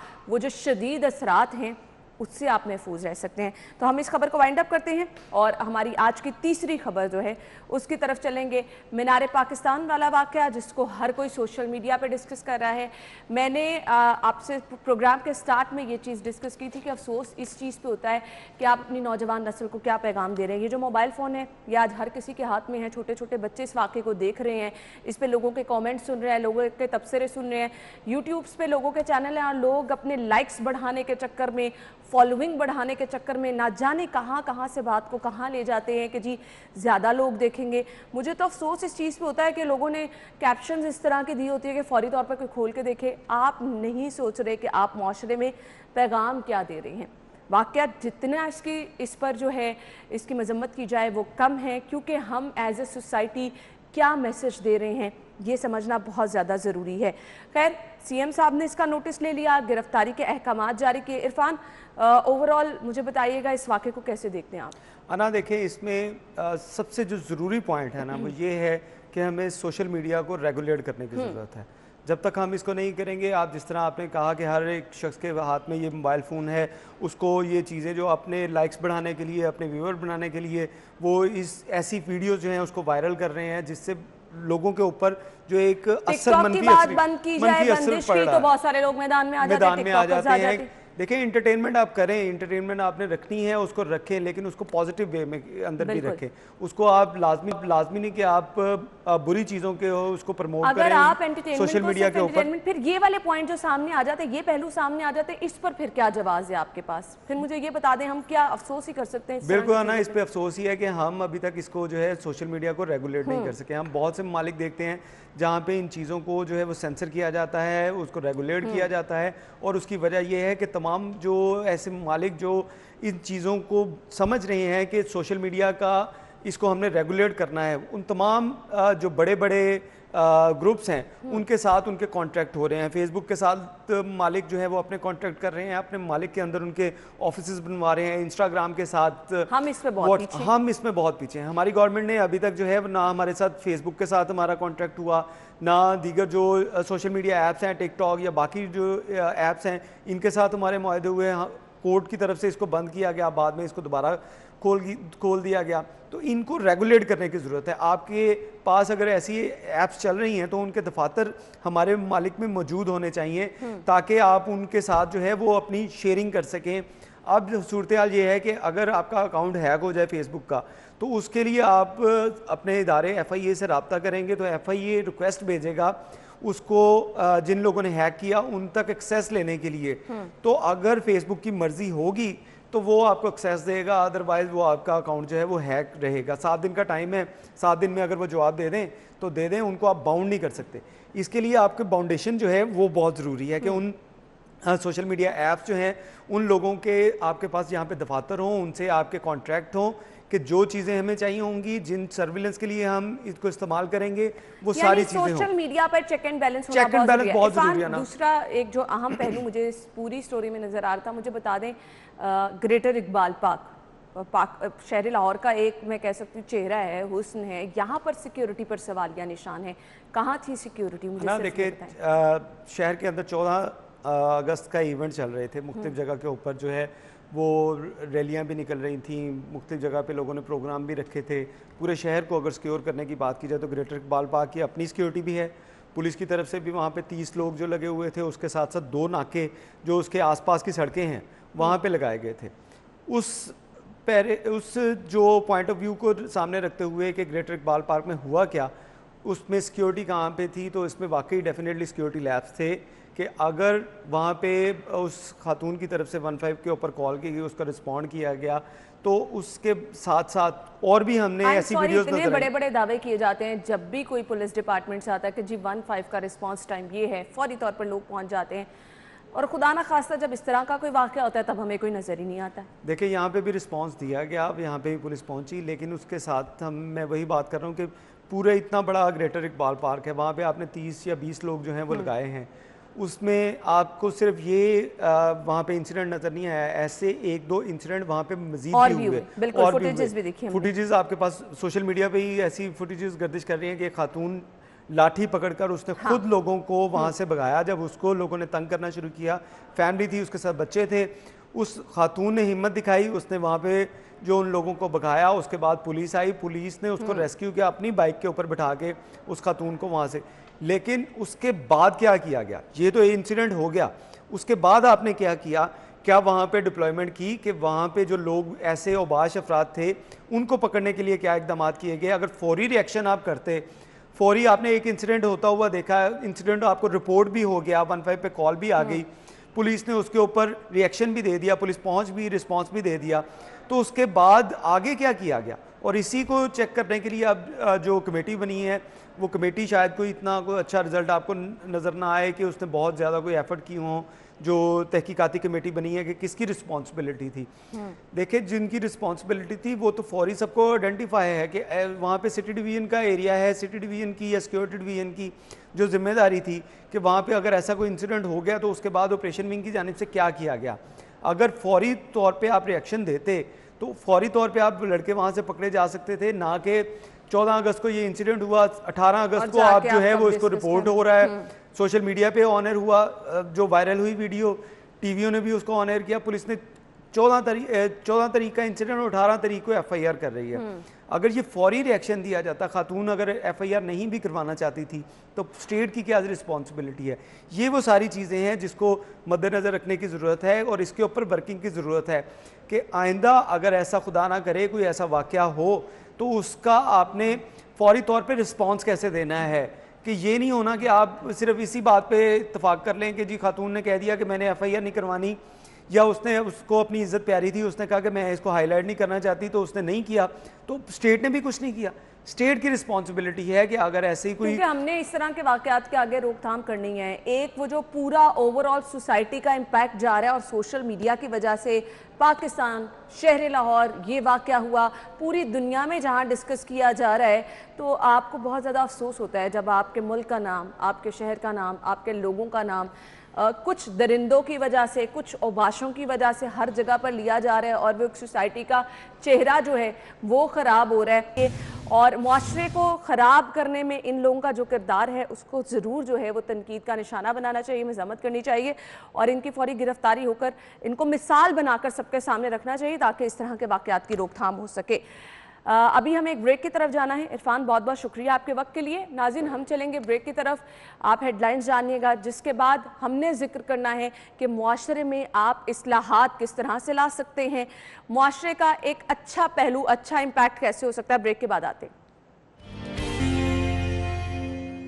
ब्रेक के बाद प्रोग्राम में आपको एक बार फिर से खुशामदीद कहेंगे। प्रोग्राम के इस हिस्से में हम डिस्कस करने वाले हैं जी स्पेशल डाइट हार्ट पेशेंट्स के लिए क्या होनी चाहिए। फिर वो लोग जो कि ऑब्वियसली उनके लिए तो हम डाइट डिस्कस करेंगे ही, कौन कौन सी डाइट, टाइमिंग क्या होनी चाहिए, लेकिन दिल के अमराज से बचा कैसे जा सकता है। अनफॉर्चुनेटली हम देख रहे हैं रेशो बहुत ज़्यादा बढ़ती चली जा रही है और बहुत सारे यंग पीपल, नौजवान भी जो हमारे हैं वो दिल के अमराज का शिकार होते चले जा रहे हैं। इसमें डाइट का रोल कितना है ये हम ज़रूर डिस्कस करेंगे। हमारे साथ स्टूडियो में हमारी मेहमान मौजूद है, हमारे ग़िज़ायात सहर चावला ने हमें ज्वाइन किया। अस्सलाम वालेकुम। वालेकुम अस्सलाम, क्या हाल है ना? बिल्कुल ठीक ठाक, आप ठीक ठाक? हैं? मैं ठीक ठाक, अल्लाह का शुक्र। थैंक यू सो मच जी। सहर हमेशा से जब भी हम कभी बुलाते हैं और बुलाते हैं हम इनको आप लोगों की सेहत की हिफाजत के लिए, तो हमेशा से ये हमारे साथ होती हैं जी, टाइम देने को तैयार होती हैं, तो बहुत बहुत शुक्रिया, हमेशा आप हाजिर होती हैं जी। अच्छा जी, अब बहुत ज़्यादा ज़रूरी है, पहले हम डिस्कस कर लेते हैं कि आपका लाइफस्टाइल कितना मैटर करता है। ये जो हार्ट पेशेंट्स की रेशो बढ़ती चली जा रही है, इस पर डाइट का कितना रोल है? हम खाना पीना बहुत पसंद करते हैं और हम दूसरी वजूहात डाल देते हैं कि जी ये वजह हो सकती है कि दिल की तकलीफ हो गई, लेकिन हम अपनी डाइट को कभी मैटर नहीं करते। बाकी डाइट बहुत मैटर करती। देखिए, मैं उन सब लोगों को ये कहना चाहूँगी जो दिल के अमराज से बचना चाहते हैं कि अगर आप दिल के अमराज से बचना चाहते हैं तो अपना हिप वेस्ट रेशो कंट्रोल रखें। तो यहीं से बात आ गई कि आपकी डाइट जो है वो मैटर करती है। आपके पास जो एप्पल शेप्ड बॉडी होती है, यानी जिसमें आपकी पेरिफेरीज, टांके और बाजू पतले होते हैं और आपके पेट का हिस्सा मोटा होता है, इसको सेंट्रीपिटल ओबेसिटी भी कहते हैं। इसमें आपके पास 60% ज्यादा रिस्क होता है दिल के मरीज बनने का मिडिल एज में जाके, एज कम्पेयर टू दोस्त जिनकी ये एप्पल शेप्ड बॉडी नहीं होती है। और ये एप्पल शेप्ड बॉडी हमारे पास कहाँ से आती है? अपनी पुअर डाइटरी हैबिट से आती है, अपनी बैड लाइफस्टाइल चॉइसेस से आती है, अपनी बैड स्लीपिंग हैबिट से आती है, हमारी सेडेंटरी सुस्त लाइफस्टाइल से आती है। तो आपकी जो डाइट है उसकी क्वालिटी और क्वांटिटी वो दोनों नाकाबिले यकीन हद तक रोल प्ले करती है इस बात में कि आप फ्यूचर में जाके दिल के मरीज बन सकते हैं या नहीं, और अगर आप हैं तो आप उसको कितना कंट्रोल कर सकते हैं। सही। तो अब आपकी डाइट का रोल कितना है ये तो सहर ने बता दिया। डाइट में कौन सी ऐसी चीज़ें हैं जो कि वाकई ही आप समझती हैं कि ये चीज़ें अगर आप रूटीन में इस्तेमाल कर रहे हैं और एक हद से ज़्यादा इस्तेमाल कर रहे हैं तो खुदा न खास्ता मैक्सिमम चांसेस हैं कि आप दिल के अमराज में मुब्तला हो सकते हैं? सबसे ज़्यादा ना, हमने इस पे पहले भी सेगमेंट किया था इस चीज़ पर, ट्रांस फैट पर। अगर आपकी डाइट में डेली बेसिस पर ट्रांस फैट मौजूद है तो इस बात के ख़तरनाक हद तक चांसेस हैं कि आप फ्यूचर में जाके दिल के मरीज़ बन जाएंगे। क्योंकि जो ट्रांस फैट्स होते हैं, मैंने पहले भी बात की थी, सारी तली अशिया में हमारे पास मौजूद होते हैं, सारे फ्रोजन फूड्स में, प्रोसेस्ड थोड़े फूड्स से में। ना आम अल्फाज में हम चाहेंगे चीज़ों का जिक्र करके लोगों को बता दें, ताकि लोग जो है वो कहते हैं जी ये टर्म यूज़ की थी, उसमें गोश्त तो नहीं आता। जिससे हमारे पास बारबेक्यू है, लोग बारबेक्यू को बड़ा हेल्दी समझते हैं, लेकिन बारबेक्यू में हमारे पास, और आपको मैं बताऊं, मैंने बहुत सारे लोग ऐसे देखे जो डाइट कर रहे होते हैं और कहते हैं दिन रात बारबेक्यू खा रहे होते हैं, तो वो हैं। आपके लिए हेल्दी नहीं होते। जितने भी आपके पास तले खाने हैं, दुनिया का हर तला हुआ खाना, हर बेकरी आइटम, सारा जंक फूड, सब में आपके पास ट्रांस फैट होते हैं। इससे कहते हैं कि ये ट्रांस फैट में चीजें शामिल हैं, और यही वो चीजें हैं, मैं आपको बता रही हूँ कि लोग रात रात जागते हैं और फिर और यही चीजें ऑर्डर करते हैं रात को। अव्वल तो रात को जागना ही नहीं चाहिए, वो भी दिल की बीमारी में कंट्रीब्यूट करता है, आगे कैसे वो मैं बताऊंगी।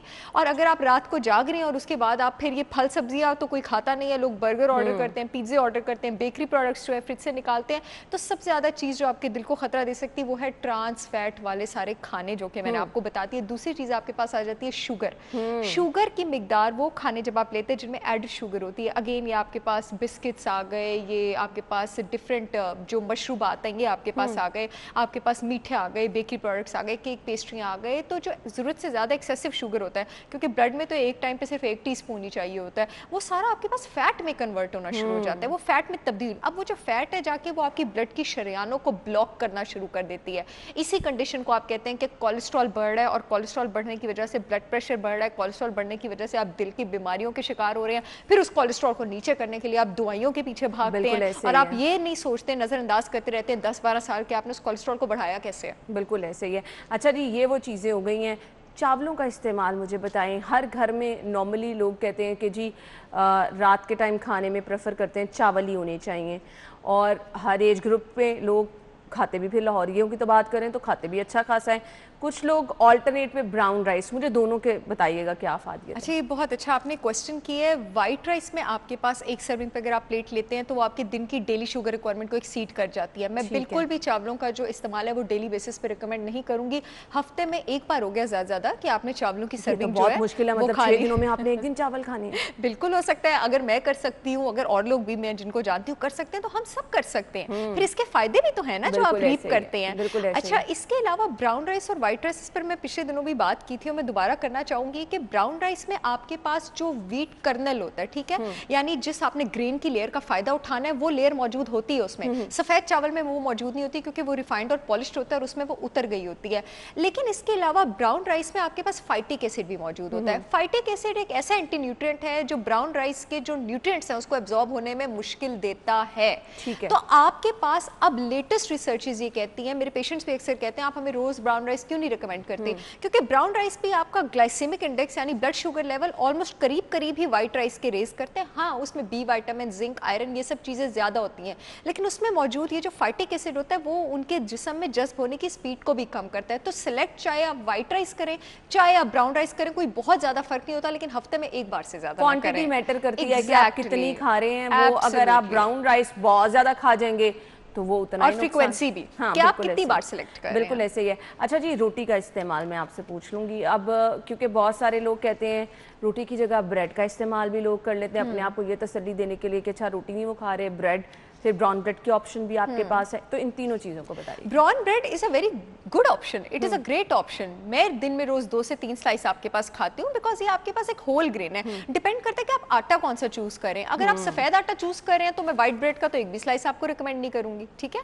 अगर आप ब्राउन ब्रेड चूज़ कर रहे हैं या फिर आप मल्टीग्रेन ब्रेड चूज़ कर रहे हैं या फिर आप मल्टीग्रेन आटे या आप चक्की के आटे की रोटी जो है वो चूज़ कर रहे हैं, यहाँ पे मैं उन लोगों की बात नहीं कर रही हूँ जिनको ग्लूटेन या व्हीट इंटॉलरेंस है, उनको हम चक्की के आटे की रोटी भी नहीं कहते हैं, होल व्हीट भी नहीं देते हैं। तो अगर आप जवार, जौ, बाजरे, बेसन की रोटी आप ये चीज़ें चूज़ करें तो बहुत अच्छी हैं, बल्कि इनमें फाइबर होता है और ये दिल के मरीजों के लिए भी आप बात करें तो बहुत अच्छा है, क्योंकि फाइबर जो है वो आपके बैड कोलेस्ट्रॉल लेवल्स को नीचे लेके जाता है, तो दिल के मरीजों के लिए अच्छा तो है ही। तो depending on your activity level आप दिन में 1 से 2 से 3 depending on your activity level and your age बहुत अच्छा पॉइंट उठाया है कि एक्टिविटी लेवल को देखते हुए कुछ लोग बहुत ज़्यादा मेहनत तलब काम करते हैं, कुछ लोग हमारी तरह से बैठने वाला काम नहीं करते, तो डिपेंड करता है कि आपकी रूटीन क्या है, उसके अकॉर्डिंग आपको चलना चाहिए। मुझे ना फ्रूट्स के बारे में बताइएगा, कौन से ऐसे फ्रूट्स हैं जिनका बहुत ज़्यादा इस्तेमाल, सीजनल फ्रूट का हम जिक्र कर लेते हैं, नुकसान भी पहुंचा सकते हैं, क्योंकि हम समझते हैं अच्छा फ्रूट्स हैं तो आप खाना नहीं खा रहे, फ्रूट जितना मर्जी खा लें इसका कोई नुकसान नहीं है। अच्छा, फ्रूट भी अगर आप हद से ज़्यादा खाते हैं तो फ्रूट में आपके पास फ्रूट शुगर होता है फ्रुक्टोज, ठीक है, वो भी आपकी बॉडी में शुगर लोड डालता है, और मैंने आपको बताया कि जब आप शुगर से ज़्यादा लेंगे वो भी फैट में कन्वर्ट होगा। और फिर जिन लोगों को हार्ट के प्रॉब्लम है उनके लिए अच्छा नहीं है, क्योंकि ये फिर इंसुलिन के ज़्यादा रिलीज को ट्रिगर करेगा, वो फिर आपके पास और ज़्यादा प्रॉब्लम्स करता है। इंसुलिन अगर ज़्यादा हो जाए, कोलेस्ट्रॉल ज़्यादा होता है, अगेन वो सारे फ्रूट आप ज़्यादा वो लें जिनमें फाइबर कॉन्टेंट आपके पास ज़्यादा है। आजकल सेब बहुत अच्छा आना शुरू हुआ है, और सेब में आपके पास पेक्टिन होता है, पेक्टिन सॉल्युबल फाइबर है, ठीक है, ये हार्ट पेशेंट्स के लिए बहुत ज़्यादा अच्छा है। और जिन खानों में फाइबर होता है वो आपके जो बैड कोलेस्ट्रॉल कंटेंट है जिसकी भी हमने बात की उसको भी आपके पास कम करता है। फिर आम अगर आप एक खा लेते हैं, आप खाने की जगह फ्रूट खा सकते हैं, लेकिन आप अंधाधुंध नहीं खा सकते। आपने 2 से 3 सर्विंग्स ले ली। अगर आपने फ्रूट चाट भी बनानी, आपने एक आम डाल लिया, आपने 1-2 खजूरें डाल ली, आपने एक सेब डाल लिया, बस दैट्स इट, ठीक है। अब अगर आप खजूर भी मुट्ठी भर के ले लेंगे तो वो भी आपके लिए अच्छा नहीं है, लेकिन अगर आप दिन में 2 खजूरें लेते हैं तो उससे अच्छी तो कोई बात ही नहीं है हार्ट पेशेंट्स के लिए। उसमें फाइबर भी है आपके पास, उसमें पोटेशियम भी आपके पास, आपने जिक्र कर दिया है, तो अब आ जाते हैं कि हार्ट पेशेंट्स जो हैं, दिल के अमराज में मुब्तला लोग जो हैं, उनको अपनी रूटीन में डाइट क्या लेनी है, ब्रेकफास्ट क्या करना है, लंच क्या करना है और इसके बाद डिनर क्या करना है? अच्छा, ब्रेकफास्ट के लिए तो मैं उनको यही रिकमेंड करूंगी, क्योंकि नॉर्मल एक जो हेल्दी बंदा होता है उसके फाइबर की रिक्वायरमेंट दिन में आपके पास होती है 25 to 35 ग्राम्स पर डे, ठीक है। अगर ये लोग अपने नाश्ते में जौ के दलिए को इंक्लूड कर लेना तो इनके लिए बड़ा ईजी हो जाएगा आपके पास अपनी इस आइडियल फाइबर रिक्वायरमेंट को मीट करना। तो मैं यही रिकमेंड करूंगी कि आप जौ का दलिया जो है उसका इस्तेमाल करें। अगर आपको एनिमल डेयरी सूट करती है तो ठीक है, नहीं तो आप ओट मिल्क यूज़ कर सकते हैं, आप आलमंड मिल्क, कोकोनट मिल्क आप यूज़ कर सकते हैं, आप सोया मिल्क यूज़ कर सकते हैं। अगर आप सोया प्रोटीन को एलर्जिक नहीं है तो नाश्ता तो आपके लिए ये बेस्ट हो गया। उसके बाद I think they should also keep hydrated. अच्छा, मैं आई एम सॉरी, दलिया बनाने का भी हर किसी का अपना स्टाइल होता है, लोग मीठा ऐड कर लेते हैं, शक्कर ऐड कर लेते हैं, मतलब क्या प्रॉपर इसका तरीकेकार होता है? देखिए, शक्कर के बारे में एक बार मैं पहले भी बात कर चुकी हूँ कि शक्कर आपके पास रिफाइंड शुगर नहीं होती, उसके बहुत हेल्थ बेनिफिट्स हैं, प्रोवाइडेड अगर आप दिन में 1 टेबलस्पून लेते हैं तो। ये नहीं है कि उसके बाद आप फल भी इतने ज़्यादा ले रहे हैं कि आपका, और आप उसके बाद फ्रूट जूस पे भी जूस निकाल के पी जा रहे हैं कि भाई मैं तो दिल का मरीज हूँ, मैंने लेना है। चाय में भी आप 3-3 चम्मच जो है वो डाल रहे हैं, उसके बाद आपने हलवा भी बनाना है किसी चीज़ का। तो अगर आप शक्कर, वैसे तो मैं रिकमेंड करूँगी कि आप नॉर्मली दिन में जितना खाना ले लेते हैं उसी से आपकी शुगर और सॉल्ट रिक्वायरमेंट दोनों पूरी हो जाती हैं। अगर आप इस्तेमाल करना भी चाह रहे हैं तो आप 1 टेबलस्पून शक्कर का इस्तेमाल, लेकिन बेस्ट मैं आपको बताऊँ, आप बेस्ट है आप खजूर का मीठा क्यों नहीं इस्तेमाल करते, या तो आप डेट शुगर यूज़ कर लें, ठीक है, 1 टेबलस्पून, वो भी बहुत अच्छा है, या आप 2 खजूरें यूज़ कर लें साथ, या आप थोड़ी सी किशमिश डाल लें, या 2 अंजीरें, वो कितनी अच्छी हैं, इनको आप एज अ स्वीटनर यूज़ कर सकते हैं अपने दलिए के लिए। बाकी इसके अलावा आप दोपहर के टाइम भी आप ग्रेन्स लें, ठीक है, आप जो जवार बाजरे की रोटी लें, और दिन में एक बार आपने प्लांट बेस्ड प्रोटीन ज़रूर लेना है। प्लांट बेस्ड प्रोटीन यानी आप दालों से ले सकते हैं, आप चनों से ले सकते हैं। लोगों का एक आम तासुर ये होता है कि आप किसी भी बीमारी में मुब्तला हैं तो गोश्त का इस्तेमाल लाजमी होना चाहिए, आपको हेल्थ बेनिफिट रहते हैं, ताकत मिल जाती है, कीमे का इस्तेमाल वाकई ऐसा है? बहुत अच्छी बात है कि अगर आप गोश्त और कीमे का इस्तेमाल करें, जो एनिमल प्रोटीन होता है वो हाई क्वालिटी प्रोटीन होता है, यानी उसकी बॉडी में आपके पास एब्जॉर्प्शन ज़्यादा होती है। लेकिन आपने अपनी दिन की एक मील प्लांट बेस्ड प्रोटीन रखनी है और एक मील आप एनिमल बेस्ड प्रोटीन रख लें। अब वो एनिमल बेस्ड प्रोटीन किसी दिन चिकन हो सकती है। जो लोग हार्ट पेशेंट्स हैं उन्होंने हफ्ते में 2 से 3 बार फिश का डिनर यानी बेक्ड या बॉइल्ड या स्टीम्ड ज़रूर करना है, क्योंकि उसमें ओमेगा 3 फैटी एसिड्स होते हैं जो आपके ट्रांस फैट जिसकी हमने बात की थी उसके असर को कम करते हैं। एक टाइम आप रात के टाइम चिकन कर लें, ठीक है, आप थोड़ी सी रोटी के साथ नॉर्मल, आप थोड़ा सा कीमा कर लें, आप मटन कर लें। कोशिश करें कि जिस दिन आपने मटन खाना है उसको आप दोपहर के टाइम खाएं, बिकॉज वो डाइजेस्ट करने पर थोड़ा सा हैवी होता है। दालों का इस्तेमाल, आप सब्जियों का इस्तेमाल वो जिस तरह हम पका के उनके सारे विटामिन को बर्बाद कर देते हैं उस तरह मत करें। सब्जियों का इस्तेमाल आप लोग अपने स्नैक्स में करें, यानी शाम के टाइम अगर आपको भूख लगी, आपने एक प्लेट जो है आपने अपनी सब्जियों का स्नैक बना लिया, उसमें आपने थोड़े से नट्स डाल दिए। नट्स में अगेन फाइबर भी है, ये प्लांट बेस्ड प्रोटीन भी है, ओमेगा 3 फैटी एसिड भी है, तो ये आपके लिए हेल्दी ऑप्शंस हो सकते हैं। सही, ये हेल्दी ऑप्शन हो सकती है, लेकिन हर चीज़ की क्वांटिटी पे आपने ज़रूर फोकस रखना है। ये नहीं कि आपको कि हमारे पास वो शहर बैठी थी और उन्होंने ये चीज़ें बताई थी, ये तो सारी एक ही दिन में खानी है, एक ही दिन में खा लें। ये चीज़ें देखना जो है वो बहुत ज़्यादा ज़रूरी होता है। अच्छा, प्रॉपर खाना कुक होना, और फिर हम अगर कह रहे हैं कि आप ये चीज़ें खा सकते हैं, उनमें मसालों का इस्तेमाल कितना मैटर करता है? देखिए, जब हम मीट और प्रोटीन की बात करते हैं, it should be very well cooked, ठीक है, तब हम उससे ज़्यादा फ़ायदा लेते हैं। लेकिन जब हम सब्जियों की बात करते हैं, ठीक है, तो तब हम चाहते हैं कि हम उसको हल्का सा ही सौते करें। खाना तो आपने बता दिया ये खाना है, लोग वही खाना बना ले, लेकिन उसमें मसालों का, ऑयल का इस्तेमाल इस कदर ज़्यादा कर रहे हैं, तो वो तो फिर आपके हार्ट पेशेंट जो है उनके लिए एब्सोल्युटली, जो आपके पास हार्ट पेशेंट्स हैं, मैं उनको बेस्ट ये रिकमेंड करूंगी कि अगर वो ऑलिव ऑयल अफोर्ड कर सकते हैं तो वो ऑलिव ऑयल इस्तेमाल करेंगे, उनके लिए बेहतरीन है। कोकोनट ऑयल भी उनके लिए कंपैरेटिवली अच्छा है, लेकिन जैतून का तेल आपके लिए बेहतरीन है। नॉर्मल खाने से जो घर का खाना बन रहा है, हार्ट पेशेंट का खाना अलग बनाना चाहिए? बिल्कुल बना सकते हैं। हमारे घर में ये प्रैक्टिस है, मेरे घर में ये प्रैक्टिस है कि मैं अपनी जो मदर का खाना है हम लोग अलग बनाते हैं। ऑलिव ऑयल बिकॉज क्योंकि it is comparatively more expensive, अगर आपकी जेब में है स्टिल इट इज एक्सपेंसिव, तो आप ऑलिव ऑयल वाले पेशेंट का खाना जो है वो अलग बना सकते हैं, अपना आप अलग बना सकते हैं। और वैसे भी कोशिश करें चाहे आप ऑलिव ऑयल यूज़ करें, दूसरा आपने ऑयल की पूरी बोतल नहीं उठानी होती है। दिन में 3 से 4 टेबल स्पून से ऊपर ऑयल सारी मील्स में मिला के आपको यूज़ नहीं करना चाहिए एक इंसान को। तो इस कैलकुलेशन के हिसाब से भी आप चलें। देसी घी की वैसे मैं बहुत तारीफ़ करती हूँ, बहुत अच्छा है हेल्थ के लिए, लेकिन हार्ट पेशेंट्स में अगर आप देसी घी, क्योंकि सैचुरेटेड फैट है, इसके इस्तेमाल थोड़ा सा कम रखते हैं तो ही वो आपके लिए जो है ज़्यादा बेहतरीन है। मिर्च मसाले आप तेज़ रख सकते हैं, तेज़ मिर्च का कोई ज़्यादा आपके पास प्रॉब्लम नहीं है, लेकिन कोशिश करें कि जो आपके पास सब्जियां हैं उनको आप सैलड्स वगैरह की फॉर्म में ही खाएं। और अगर आपको कोई डाइजेस्टिव इशू नहीं है तो आप मिर्च मसाले तेज़ रख सकते हैं, अगर आप शौकीन हैं तो, प्रोवाइडेड आप हेल्दी मील्स ले रहे हैं। और जो आपका गोश्त है वो आपके पास अच्छी तरह भूने, आप उसको अच्छी तरह कुक करें, तेल का ख्याल रखें एंड ऑल दैट। ये सब चीज़ें हैं जी, हार्ट पेशेंट ने इन चीज़ों की केयर करनी है, ये डाइट होनी चाहिए। और फिर प्रॉपर हमने ये भी आपके साथ शेयर कर दिया कि आपने खाने को कुक किस तरह से करना है, वो भी अब आपके पास कोई ऐसा जवाब नहीं रह जाता कि आपको ये चीज़ नहीं पता थी।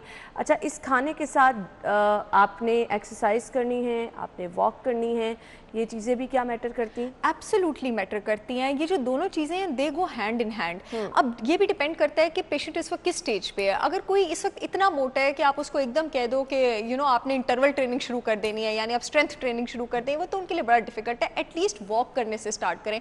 और बहुत सारे लोग ना मैंने देखा वो इस बात पे भी डीमोटिवेट हो जाते हैं कि उनको एकदम से बड़ी इंटेंस ट्रेनिंग का कह दिया जाता है। हाँ। आप शुरू में बस ये करें कि जितने आपके जिस्म की सकत है इस वक्त, जितना आपकी बॉडी फिजिकली अफोर्ड कर सकती है, आप उतना तो स्टार्ट करें, जितना आप आसानी से जी बिल्कुल, लेकिन आप शुरू करें और आप अपनी लाइफस्टाइल रूटीन ठीक करें। छोटे छोटे कामों के लिए खुद उठें, अपना पानी लेने के लिए खुद उठें, चाय बनाने के लिए आप खुद उठें, किसी काम के लिए जानबूझ के सीढ़ियों के 2-3 चक्कर लगा दें। ये छोटी छोटी चेंजेस अपनी डेली रूटीन में बहुत दे गो अ लॉन्ग वे।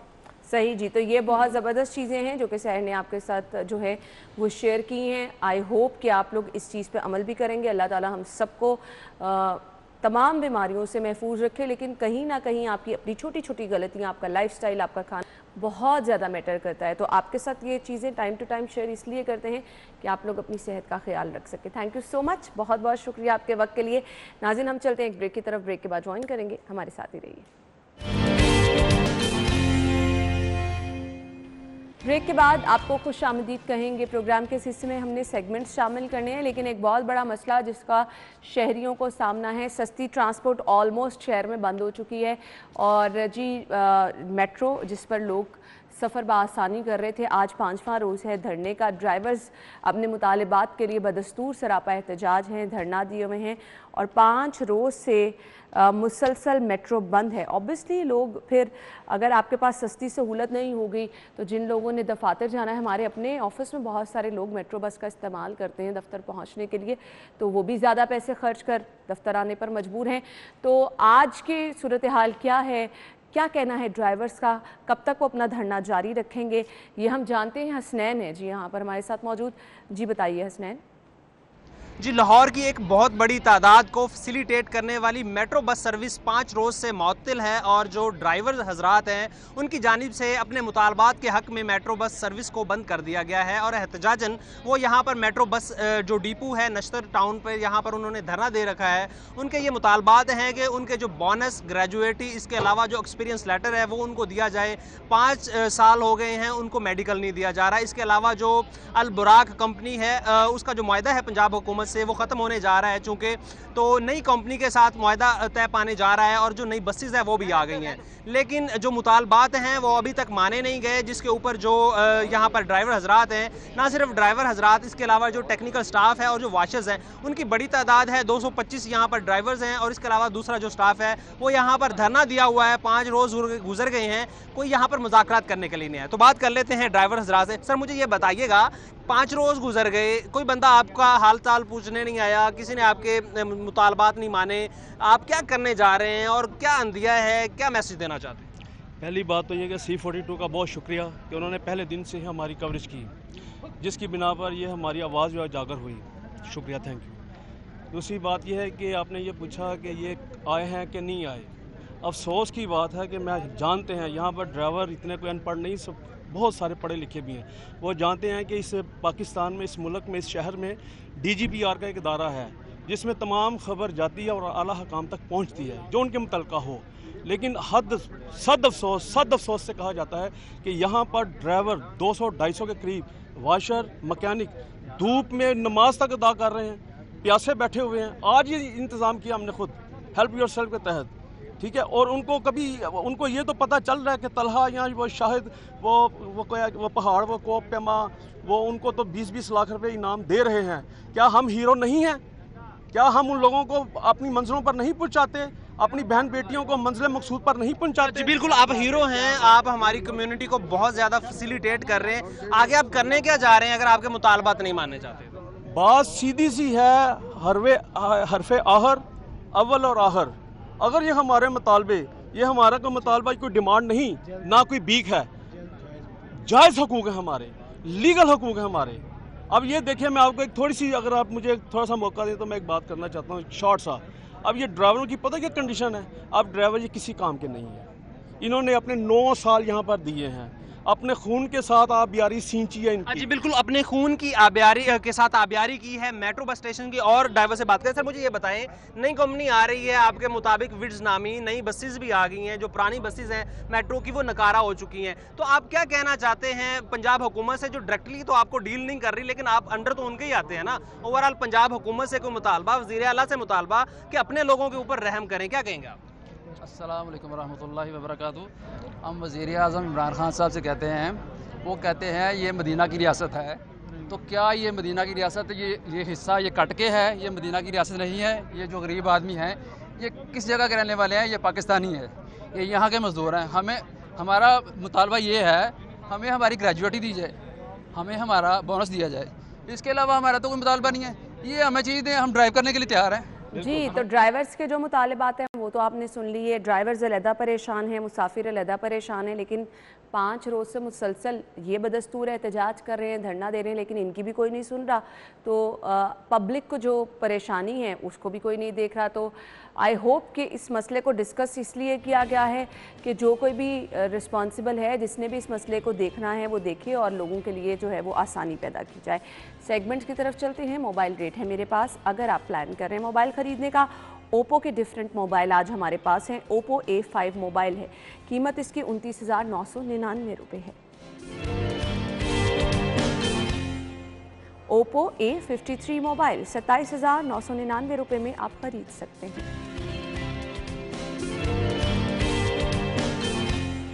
अच्छा जी, नेक्स्ट मोबाइल है ओप्पो F1 मोबाइल और इसकी प्राइस है 23,900 रुपये में। अगर आप ख़रीदना चाह रहे हैं तो आप ख़रीद सकते हैं। ओप्पो F3 मोबाइल 28,900 रुपये, यानी ऑलमोस्ट 29,000 रुपीज़ में आप ये खरीद सकते हैं। मोबाइल के रेट्स जान लिए, सब्जियों के रेट्स हम आपको बताते हैं आज के भाव में। बाहर मौजूद हैं उमर डार। उमर की तरफ चलते हैं। Umar, over to you. जी बिल्कुल, अगर बात की जाए शहर में आज के सब्जियों के सरकारी रेट्स की, तो आज जो है प्याज वो सरकारी निर्खनामे के मुताबिक उसकी कीमत 45 रुपये फ़ी किलो मुकर्रर की गई है। इसके अलावा जो टमाटर है वो 100 रुपये फ़ी किलो उसकी कीमत है। आलू जो है वो 45 से 50 रुपये फ़ी किलो उसकी कीमत है। लहसुन चाइना जो है वो 260 रुपये फ़ी किलो के हिसाब से फ़रोख्त किया जा रहा है। इसके अलावा अदरक जो है वो 330 रुपये फ़ी किलो उसकी कीमत है। भिंडी जो है 70 से 75 रुपये फ़ी किलो के हिसाब से फ़रोख्त की जा रही है। इसके अलावा जो मटर है, मटर 220 रुपये फ़ी किलो। शिमला मिर्च जो है 135 रुपये जो है उसकी कीमत है। घिया कद्दू 70 रुपये किलो के हिसाब से फ़रोख्त किया जा रहा है। इसके अलावा जो मुख्तलिफ जो सब्ज़ियाँ हैं उनकी कीमतों में आज कुछ उतार चढ़ाव देखने आए। इसके अलावा अगर बात की जाए सरकारी निर्खनामों और ओपन मार्केट के सब्जियों की रेट्स की, तो उनमें हस्बे रिवायत जो है वाज़े तज़ाद देखने में आता है और इस हवाले से जो इंतज़ामिया है वो कोई चेक एंड बैलेंस कायम करती हुई नज़र नहीं आ रही। खासकर जो प्याज और टमाटर की कीमत है, अगर सरकारी निर्खनामे के मुताबिक प्याज की कीमत 45 रुपये फ़ी किलो है, तो वो ओपन मार्केट में 60 रुपये फ़ी किलो के हिसाब से बेचा जा रहा है। टमाटर की जो कीमत है सरकारी निर्खनामे के मुताबिक वो 100 रुपये है, जबकि जो मार्केट्स में है वो 120 से 130 रुपये फ़ी किलो के हिसाब से बेचा जा रहा है। इस हवाले से जो आवाम है वो जो इंतज़ामिया है उनसे मुतालबा करती नज़र आती है कि सब्ज़ियों की कीमतें कम करना तो एक तरफ, लेकिन जो सब्ज़ियां हैं उनको मार्केट्स में सरकारी निर्खनामों के मुताबिक उनकी जो है कीमतों पे उनकी फ़रोख्त को यकीनी बनाया जाए। जी Umar, thank you so much. सब्जियों की कीमतें बताइए, और आवाम रिक्वेस्ट ही कर सकती है कि कीमतें कंट्रोल नहीं हो सकती तो कम से कम जो आप रेट लिस्ट दे रहे हैं उसी को फॉलो करा लें। आवाम कहती है कि जी यही आप हमारे सर पे एहसान कर देंगे, ये भी नहीं कर पा रहे हैं। मीट रेट्स में आपके साथ शेयर करूंगी। ज़ेनत शॉप के रेट्स हैं, अगर आप जाएंगे यहाँ पर बीफ पर केजी आपको यहाँ से मिलेगा 600 रुपये किलो में। और इसके बाद जी बीफ मिन्स यहाँ से पर केजी आप खरीद सकते हैं 706 706 रुपये में।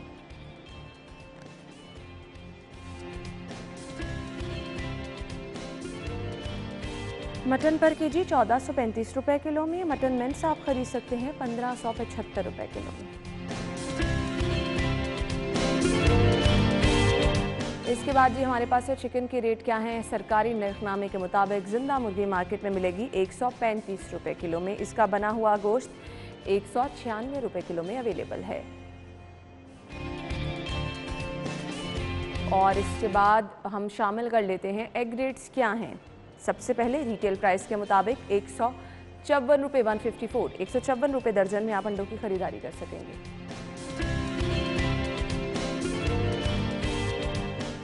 होल सेल से अगर आप जाएंगे खरीदारी करने के लिए 2 रुपये की बचत और 152 रुपये दर्जन में यहाँ से आप अंडों की खरीदारी कर सकते हैं। और इसके बाद जी अगर आप जा रहे हैं गोदमे पे तो 153 रुपये दर्जन में आप अंडों की खरीदारी कर सकते हैं।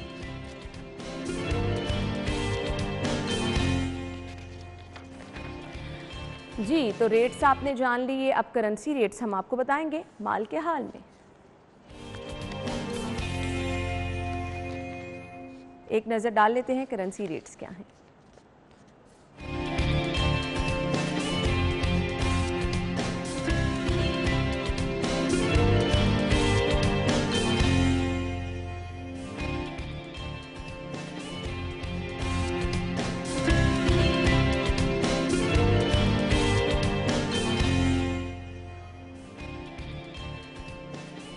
सेगमेंट्स हमारे हो गए हैं मुकम्मल। हमने चलना है एक ब्रेक की तरफ। ब्रेक के बाद हमें ज्वाइन करेंगे कासिम अली शाह साहब। आपने कहीं नहीं जाना, हमारे साथ ही रहना। ब्रेक के बाद आपको एक बार फिर से खुशामदीद कहेंगे। प्रोग्राम के स्टार्ट में मैंने जिक्र किया था जी, हमारे सामने एक इशू आया मीनार पाकिस्तान का वाक़या, और हमने उसको जो मैं जिस पहलू को मैं देख रही हूँ, मैं कह रही हूँ कि जी आपके मोबाइल फ़ोन पे जगह जगह आप ट्विटर खोल लें, व्हाट्सएप खोल लें, आप इंस्टाग्राम खोल लें, आप कोई भी एप्लीकेशन खोल लें, आपको यही वाक़या नज़र आया। सवाल ये पैदा होता है कि हम अपने माशरे में अपने बच्चों को क्या सबक दे रहे हैं। छोटे छोटे बच्चों को इस वाक़े के बारे में पता चल रहा है, आप माशरे में क्या पैगाम दे रहे हैं, सबसे बड़ा पहलू ये। सेकेंडली, जो मैंने जिक्र किया कि हर कोई जो है वो अपना यूट्यूब चैनल चमकाने के चक्कर में, फॉलोअर्स बढ़ाने के चक्कर में लग गया। ओवरऑल हमारी सोसाइटी किस सिमत में जा रही है? हम बजाय किसी चीज़ से कुछ सीखने के, उसको हमेशा जो है उससे कुछ ना कुछ हासिल करना चाह रहे होते हैं। अपने आप को जो है वो हम प्रोमिनेंट करना चाह रहे होते हैं कि ज़्यादा से ज़्यादा लोग हमारी वीडियो देख लें, हमारी वीडियो को शेयर कर लें। बीच में से आप इन चीज़ों से फ़ायदा उठाना शुरू कर देते हैं। हमने माशरे की इस्लाह की तरफ जाना है कि हमने किस तरह अपने माशरे की इस्लाह करनी है। जो लोग तनकीद कर रहे हैं वो सिर्फ़ और सिर्फ तनकीद ही कर रहे हैं, लेकिन तनकीद का मकसद भी कोई होना चाहिए। उस तनकीद से किसी की इस्लाह भी होनी चाहिए, सिर्फ़ और सिर्फ आपकी ज़हनी तस्कीन नहीं होनी चाहिए। किस तरह से हम माशरे की इस्लाह कर सकते हैं, इस पर हम बात करने वाले हैं। सोशल मीडिया का इस्तेमाल क्यों इतना बिगाड़ पैदा करता चला जा रहा है। हमारे साथ मोटिवेशनल स्पीकर कासिम अली शाह साहब मौजूद हैं। अस्सलाम वालेकुम। वालेकुम सलाम। क्या हाल चल है? अल्लाह का शुक्र मेरी बहन, बिल्कुल ठीक ठाक। बहुत बहुत शुक्रिया आपके वक्त के लिए।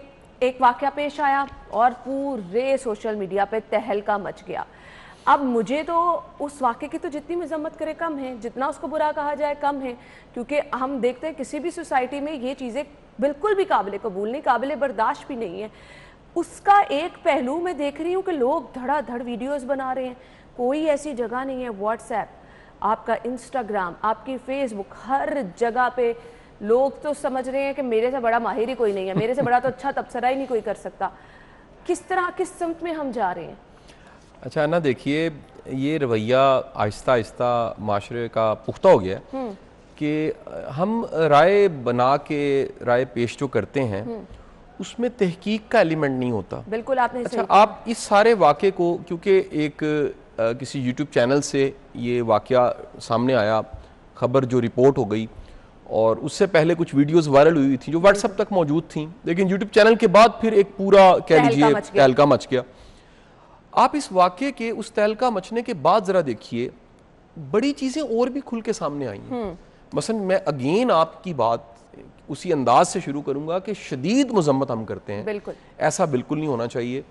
ये समाज का, लोगों का, क्राउड का ये रवैया इंतहाई बदतर है। इसमें तो कोई दूसरी राय नहीं है, क्योंकि हर कोई अपनी फैमिली के साथ बाहर जाता है। हम ये हरगिज नहीं कह रहे हैं। खौफ फैल गया है। मैं उसी दिन किसी घर में था, तो मेरे एक बड़े अच्छे दोस्त थे, उनकी जो मिसेस थी, उस घर में चाय की एक दावत थी छोटी सी, वो बाकायदा गुस्सा कर रही थी अपनी बेटी पे कि तुम गाड़ी अकेले लेकर क्यों गई। तो मैंने कहा हमारी भतीजी है कोई, उनका जी वाकया नहीं तुसी वेख्या मनारे पाकिस्तान दे की हो गया। यानी लोगों में खौफ फैल गया बाकायदा, और ये बड़ी बुरी बात है कि खौफ एक जो कह लीजिए कि तमाद का जो पहलू है वो खत्म हो गया इस माशरे में से। अच्छा, अब आप उन सब चीजों को भी डिस्कस कर लेते हैं जो डिस्कस हो रही हैं, जिनको कंसिडर करना चाहिए। देखिए एक बात, कोई सेंसिबल बंदा अपनी बहन, बेटी, माँ को क्या ऐसे इवेंट पे, जब 14 अगस्त है, हर तरफ बाजे बज रहे हैं और क्राउड है, क्या मीनारे पाकिस्तान भेज सकता है? क्या मैं अपने घर से किसी को भेज सकता हूँ? क्या अना यूसुफ जा सकती है? मेरा क्वेश्चन है। आप ना करेंगी, मैं भी ना करूंगा। क्यों ना करेंगे? क्योंकि ये बात कि ये आप एक ऐसी जगह पहुंच गए हैं जहां पर ये खदशा मौजूद है, ऐसा हो जाएगा। बिल्कुल आप यानी 11,000 वाट के खंबे पे चढ़ के कहें कि करंट नहीं लगेगी, ये गलत है। आप बिल्डिंग के किनारे पे खड़े होके, हजारों फीट ऊपर खड़े होके कहें कि मैं नीचे नहीं गिरूंगा, ये गलत है।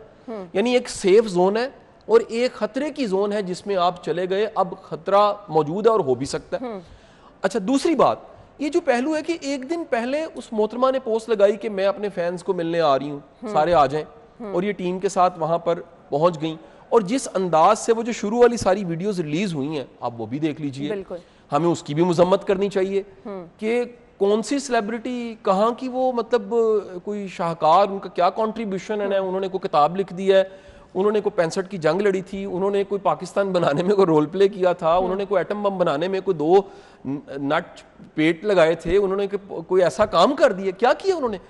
तो ये जो टिकटॉक और सोशल मीडिया के स्टार्स का तूफान बदतमीजी आ गया, जिसमें इवन के पता ही नहीं लग रहा है इंडियन गानों पे परफॉर्म किया जा रहा है और क्या बेहूदगी से परफॉर्म किया जा रहा है। खुदा की कसम ये कल्चर नहीं है, ये बेमकसदियत की वजह से एक जो सोसाइटी का इंपैक्ट गया, मुझे उस पे बहुत अफसोस हो रहा है। मुझे ज्यादा दुख है कि किस उन दरिंदों का भी तो कुछ किया जाना चाहिए। चले ये तो देखिए, ये तो कोई दूसरी राय नहीं है, बिल्कुल, यानी हम ना सारा माशरा इफेक्ट को डिस्कस कर रहे हैं, बिल्कुल भाई काज को भी डिस्कस करो ना, बिल्कुल आपने सही, यानी जहां से इनिशिएट हुआ उसको भी डिस्कस करो ना।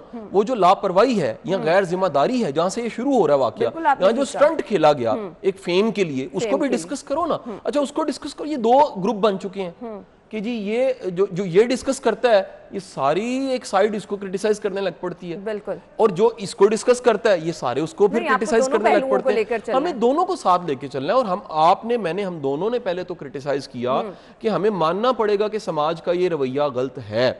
और अच्छा देखें, जहां भी क्राउड होगा, मेल क्राउड होगा, वहां ये चांस होगा, बिल्कुल, ये एक वनरेबिलिटी बढ़ जाएगी। ये आपने बिल्कुल बजा फरमाया, होगा। आपने अपने आप को सेफ क्राउड में खुद ही रखना है, आपने किस तरह से मूव करना है ये आपको पता है, आप बहुत अच्छे तरीके से इस चीज़ को जानते भी हैं। लेकिन एक आज़ाद इस्लामिक मुआशरे में एक आपके पास इतना बड़ा पार्क है, वहाँ पर इस तरह का वाक़या हो जाना बहुत बड़ा सवाल है। मतलब इस तरह के लोगों को तो मिसाल बनाना चाहिए, सज़ा देनी चाहिए, सामने लाकर दिखाना चाहिए। देखें, गुजारिश ये है कि ये सज़ा तो देनी चाहिए, लेकिन क्या एक आम कॉमन सेंस रखने वाला शख्स, फर्द, वो ये जानता नहीं समाज के मसाइल के हैं? क्या इससे पहले एक बहुत बड़ा सानिया मोटरवे पे नहीं हो सकता?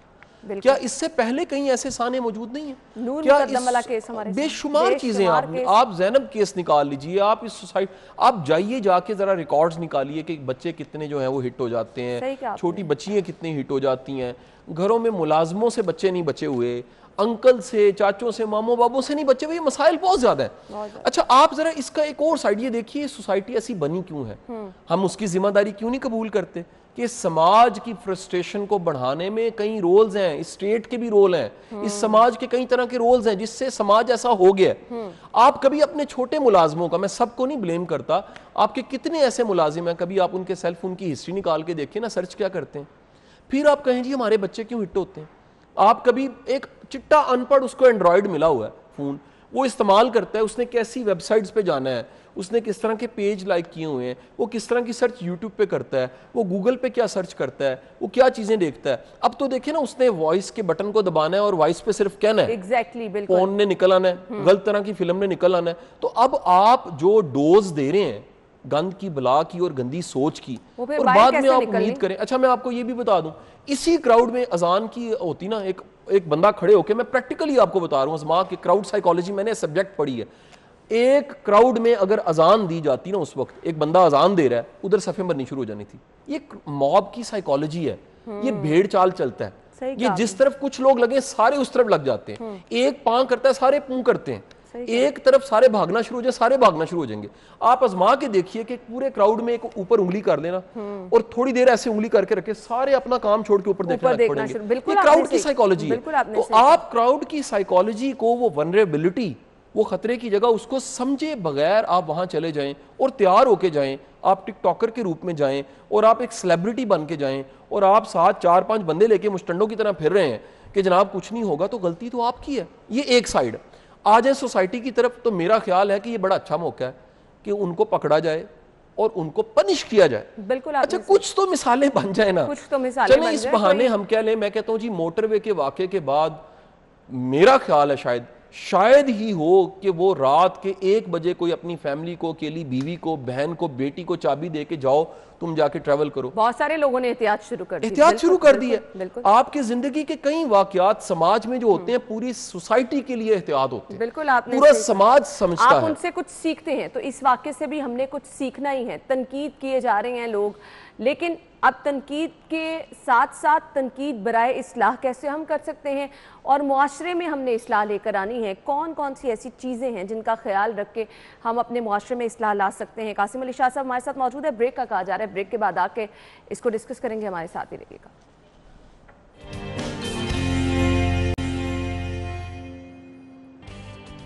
ब्रेक के बाद आपको खुशामदीद कहेंगे। तो हम डिस्कस कर रहे हैं कि हर कोई जो है वो अपनी राय दे रहा है। खैर, अपनी दुकान भी चमकाने की लोग कोशिश कर रहे हैं।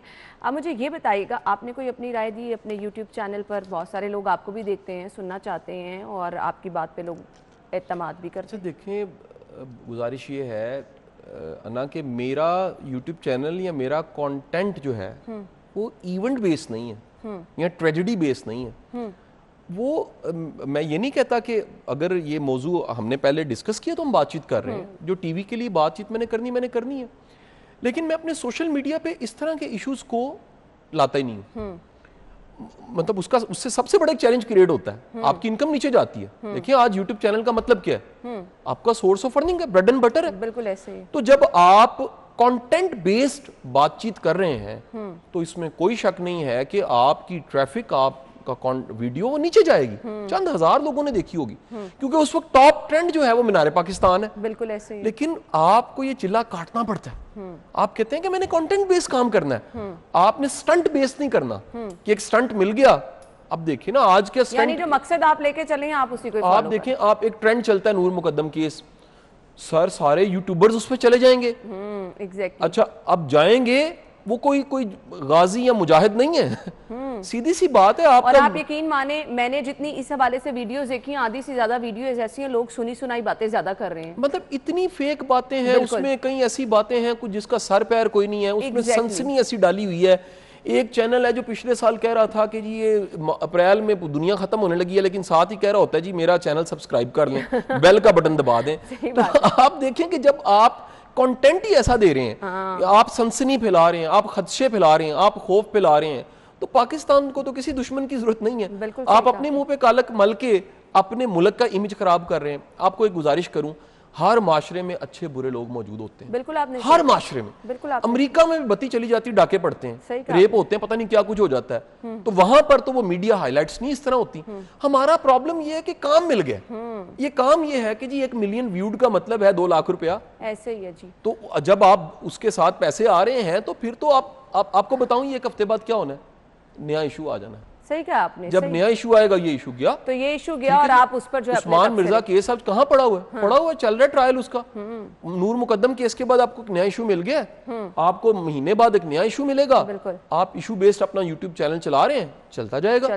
लेकिन आज आप कंटेंट की बात करें, आप देखें, दुख की बात बताऊं, आज ये कहते हैं कि जी कौम को वो तमाशबीनी चाहिए, जी इंटरटेनमेंट चाहिए। सर आपने बना दिया ना, जिम्मेदारी कबूल करें। आपने तमाशबीन बना दिया। और जिस मोहतरमा ने अपने सारे फैंस बुला लिए, मीनार पाकिस्तान इस तरह के फैन ही थे। फिर बिल्कुल आपने सही कहा। गुजारिश ये है कि जो कंटेंट है आपका उसी तरह के फैंस होने हैं। बिल्कुल आपने सही कहा। ये सब चीजें एक तरफ, अब सवाल ये है कि हमने मुआशरे की इस्लाह किस तरह से करनी है। कुछ आपके जहन में बातें हों जिनको आप पेरेंट्स फॉलो कर सकें, जिनको आज की नौजवान नस्ल फॉलो कर सके, बहुत ज़्यादा ज़रूरी है लोगों को ये भी बताना। 3 हिस्सों में बातचीत है जी। देखें, पहली बात ये कि ये वाक़या हुआ है, गलत वाक़या है, इन लोगों को पकड़ना चाहिए, सज़ा देनी चाहिए, नंबर 1। नंबर 2, ये जो सारा तूफान बदतमीज़ी यूट्यूबर्स का, टिकटॉकर्स का सारा आ गया है, रूल्स एंड रेगुलेशंस बनने चाहिए। अगर पैमरा चैनल्स के लिए मौजूद है, आज अना गलती करती है तो बैन नहीं लगेगा। बिल्कुल ऐसे। चैनल नहीं बंद होगा, प्रोग्राम नहीं बंद होगा। तो ये यूट्यूबर्स पे क्यों नहीं पकड़ दकड़ है? कोई सिस्टम बनाए खुदा के लिए। ये 5th जनरेशन वॉर का दौर है, इसमें आपके हमसाये को सिर्फ नाउमीदी फैलाने के लिए यूट्यूबर्स ही काफी हैं। बिल्कुल आपने आपको एटम बम की जंग नहीं लड़नी, आपको होप की, उम्मीद की जंग लड़नी है इस वक्त। अच्छा, तीसरी बात कि हमें अपने बच्चों को, अपनी बच्चियों को जरा विजिलेंट होकर देखना चाहिए, वॉच करना चाहिए क्या कर रहे हैं। तो जहां जिस मीनार पाकिस्तान पे आप नहीं भेज सकते, तो जो गई है उसने गलती की है। अगर आप, मैं नहीं भेज सकते अपनी बेटी को, बहन को, वो क्यों नहीं भेज सकते? कि हमें हालात वाक़यात देख के, अपने मुल्क की नोयत को समझ के, और ये जो फ्रस्ट्रेटेड सा माशरा आपने बना दिया है, ये जो तमाशबीनी बढ़ा दिया आपने, ये जो टिकटॉक के जरिए वो गुनाह, वो गलतियां जो शायद छुप के देखी जाती थी, आज बच्चे ने हाथ में पकड़ा, आप रोक ही नहीं सकते। आपके मुलाजिम में हाथ में पकड़ा हुआ है एक एंड्रॉइड फोन, रोक ही नहीं सकते। आपको पता नहीं दफ्तर बैठ के क्या हो रहा है, आपको पता नहीं क्लासरूम में बैठ के क्या हो रहा है, आपको तो मस्जिद में ऐलान करना पड़ता है कि बेल फोन बंद, अपनी बेल बंद कर दें फोन की। तो ये इस जमाने में आपको वॉच करना पड़ेगा, इसके बगैर आप आगे नहीं बढ़ा सकते।